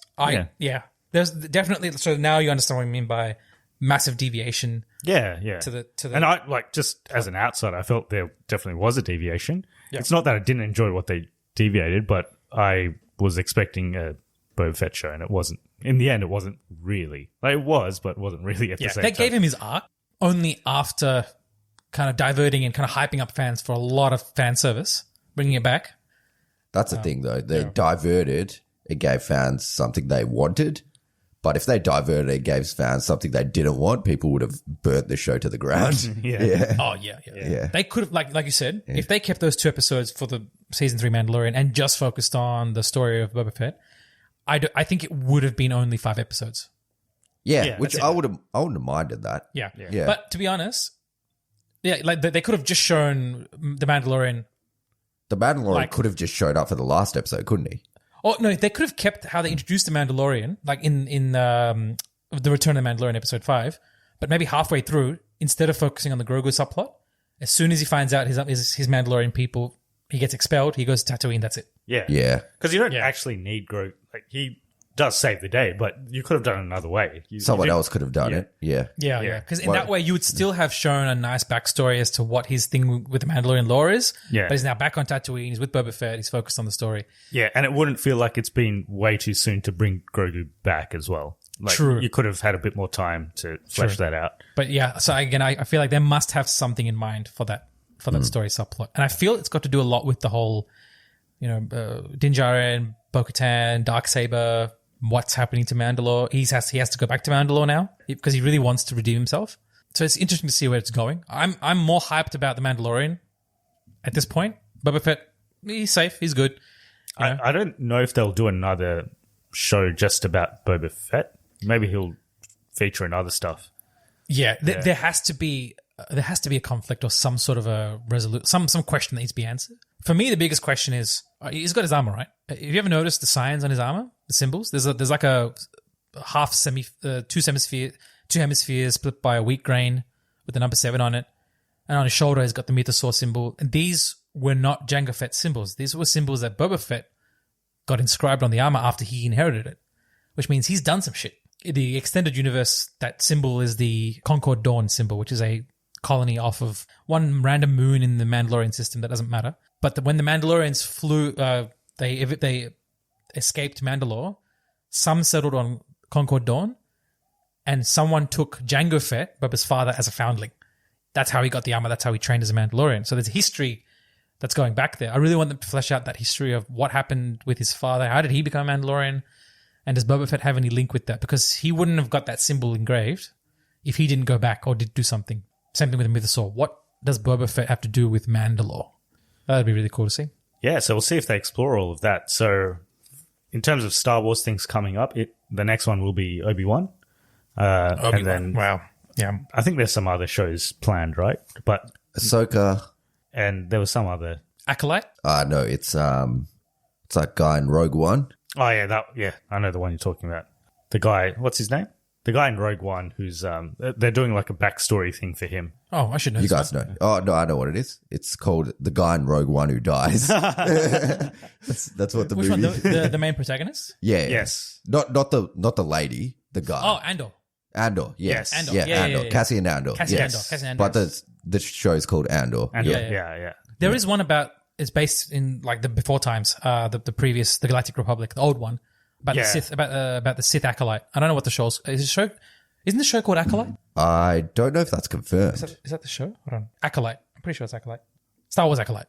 Okay. Yeah. Based off of the Old Republic, which goes back. I'm not sure what's happening with the Patty Jenkins Rogue Squadron adaptation. Is that It's got delayed. Oh, yeah. I think it was story conflicts. Like people weren't happy with Star Wars in general has a history of firing people where their previous movie wasn't that good. And wasn't Patty Jenkins' movie? She did Wonder Woman 1984, which lots of people do not like. I don't like it. But she was hired for Wonder Woman 1, which was really good. Yeah, so they hired her for this Rogue Squadron movie. Yeah. After Wonder Woman 1, and then in between that, the Wonder Woman 1984 came out, and people hate that. That's not fair. So like I understand if it's like, D&D completely tanked Game of Thrones. That's understandable. I think Patty Jenkins, they should consider her. She's a really good director. She got great vision. But saying that, remember episode 9 was meant to be directed by John Trevorrow or something? Colin Trevorrow. Yeah. And he did the Jurassic Park movie, and they hired him after that. And then he did some other Book movie. of Henry. Book of Henry, yeah. And completely tanked. And then they fired him, and then they got J.J. Abrams instead. They should have. I feel like they should have kept Colin Trevorrow. Just from reading the manuscripts of the Duel of Fates, that was an amazing script. Yeah, it was actually much better. Ballsy. There was no. It was better than they weren't being safe at all. They just committed to a unique storyline, went with it. I love that. I felt like Star Wars needs more risk taking. Like, I know people here might not agree with me, but you want the purest form of risk, like most creative adaptation of Star Wars, it's the animated shows. Yeah. Dave Filoni heading up the animation departments with these people. Like, they actually sit down with George Lucas and they asked him, what happened to this character? Where do you see this character going? What if we had a character who was, a Jedi, but was also, a boy who was orphaned early, but he has his ragtag of people. He wants to be a pilot. Where would this person go? They actually consulted George Lucas on this. And he would give his notes. Oh, yeah, this person would be like this and he'd do this. That's how they made Ezra from Star Wars Rebels. And he's a massive potential character who might appear in one of these new Star Wars shows like Ahsoka. We do see her on her thread, her journey to try and find the new antagonist. She questions the person in her episode, like, where is Thrawn? Where's General Thrawn? And Thrawn is a massive player in the Star Wars show, or in the extended universe, but he's been brought into canon now. So I feel like, Taran, you were alluding to this. I was just about to say that Ezra has been cast for Ahsoka. Mina Masood, the guy that plays Aladdin. Oh, really? Yeah. Oh shit, that's cool. Because he is of like subcontinental origin. What's the article? It's from Forbes. Okay, Forbes. If you look at the source, there's one particular source that is doing all these like casting rumors.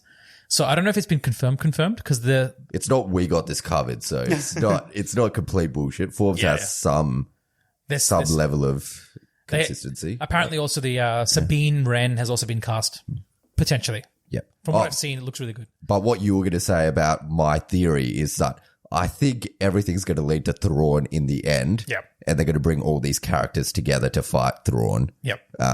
Which is why they're probably saving Luke coming together for that. So will this include like Luke, Ahsoka? They might introduce someone in Andor that they could bring in. Mandalorian, Boba Fett, all those guys. Yeah. Okay. There's a lot of people in Star Wars Rebels that we introduced. So Ezra and Thrawn introduced in Star Wars Rebels. There's rumors that there could be some other characters appearing to face this. Like Thrawn by himself is a threat. He's not that big a threat by himself. What makes him dangerous is that he's a Chiss. And the Chiss ascendancy, which is the species that he's from, is quite strategically dangerous. So that could be interesting to see where that goes. And if Ezra comes back in live action, which is yet to be fully confirmed. I know when Ahsoka was cast as Rosario Dawson, it was like, okay, that's confirmed. That's huge. This, if it happens, that'll be pretty big. That's the next big reveal. Yeah. It does happen. I've heard before that Mina Masood was cast, but I don't know if it's legit. Let's take it with a grain of salt and say maybe he's cast. Thrawn has been, I think, confirmed to be cast as the same voice actor who played him in the animated series. I think is that Lars Mikkelsen? Yeah, I think they said that he's confirmed. And here's the thing, if Thrawn's confirmed, Ezra's a shoo-in. Because the way they ended Rebels is that the fate of Ezra and Thrawn was like, they were together, something happened, they shot off into hyperspace, into infinity, you don't see them again. And so it's like, are they alive? Are they dead? We don't know. So it'd be really cool to see some of the more animated characters appearing in live action. It'd be a complete Dave Filoni move. I'd love to see it happen. Yeah, there's a lot of people who could make that. A lot to look forward to then. Interesting times. Yes. Interesting. So times. we'll end with a quick rapid fire for you. Nice. Yes, okay. Three questions. Yep. Who is your favorite Star Wars character? Oh, that's a hard one.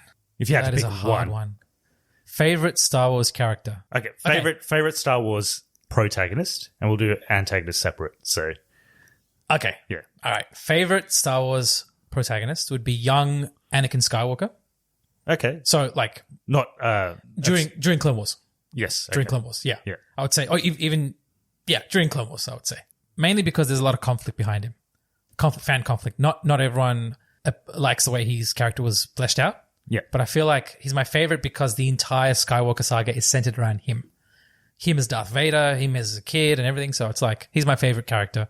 Overarching. And there's a lot of mixed feelings about the way he was done. But like, I remember watching Force Awakens. You see Kylo Ren. And I was like, this is beautiful. This is exactly how Anakin should have been. Recklessly angry to the point where he just let out and started going, his Force abilities were awakened. So there's a lot left wanting. I think the problem was the acting and the script. But not that Hayden Christensen's a bad actor, but I think his direction was... It was the script. His direction was bad. Yeah. Like I think the Clone Wars would not have existed without that feeling of wanting more from the films. Yeah. It left a lot of desire to see more, to want more. George Lucas is a great creator of stories, but he just can't write as well as he thinks he does. That's my only criticism. But yeah, Anakin Skywalker is probably my favorite. Antagonist? Also Anakin Skywalker. Favorite antagonist. That's a cop-out, right? Yeah. Because he's kind of both. Yes, Darth Vader is a symbolism for antagonism, but I feel like there's a bit of a cop-out. Yes, he's my favorite villain of all time, kind of like, he's up there with like Sauron, and people are mythically... Yeah, and he's also someone that transcends the franchise. Like, you got Yoda, we spoke about Yoda, but I think Darth Vader's similar. Yeah. I think, But my actual favorite antagonist is Darth Maul, because his story arc is much more tragic, I believe, than Darth Vader's. It's much more. There was no light for him ever. He was the perfect Sith warrior, and I think that there was a disservice to kind of kill him off. They should have kept him. So he's definitely my favorite. To see him in like season 7 of Clone Wars was a real treat. The great thing about him is that he's dead. He's not going to appear in the sequel series or anything like that. He's got an end. And I think he ended in the perfect phase of Star Wars. He doesn't go on too long. So you can still flesh him out. We might see him in Obi-Wan. Yeah. Might be really cool. I'd love to see Ray Park resume the performance. But yeah, that's my favorite antagonist.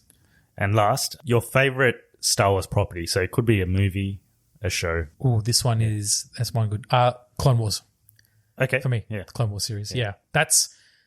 It takes some time to get into, but yeah, that is such a unique offering and experience. And it in and of itself, it's such a well-refined experience to the point where today I have a curated list of episodes to watch for Clone Wars. Like if you think you have to watch only some episodes, you don't want to watch other fillers, I've got the guide for you. Just let me know. I'll post it out. I've got a Reddit post on that one.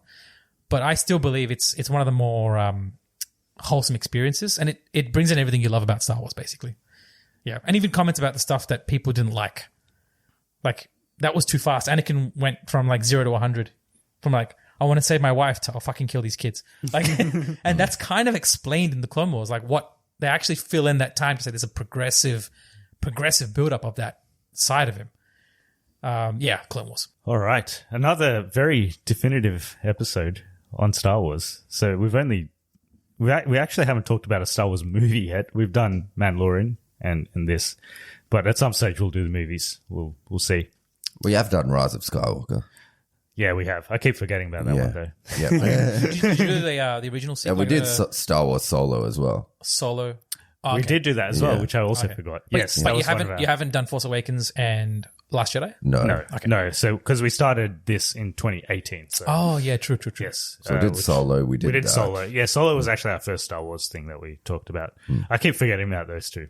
Nice. Yeah. Yeah. Oh yeah. Old school look back at the old films would be really cool. Yes. Yeah. We'll do that at some stage.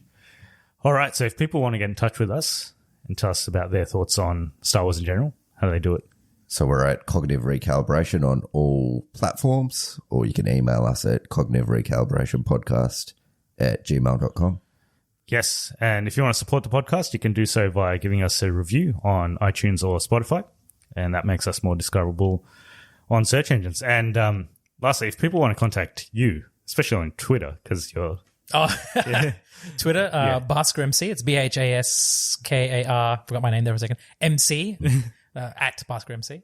But it's going to ruin stuff for you, so just you want spoilers. That. Yeah. Well, now that everything's out, I guess I'll talk about it. But that's cool. And I'll also highly recommend, if you listen to the podcast and you're kind of wavering between platforms, highly recommend download Google Podcasts to get Cognitive Recalibration.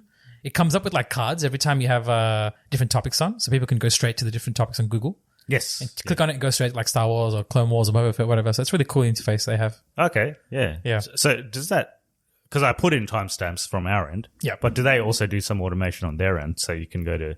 Oh, timestamps? I'll check it out. I haven't seen that yet on Google Podcasts, but I haven't updated the app in like 6 months. So I'll check it up. Yeah, so I do put timestamps where you can... So if you want to just go to spoilers, you can do that if you want. Right.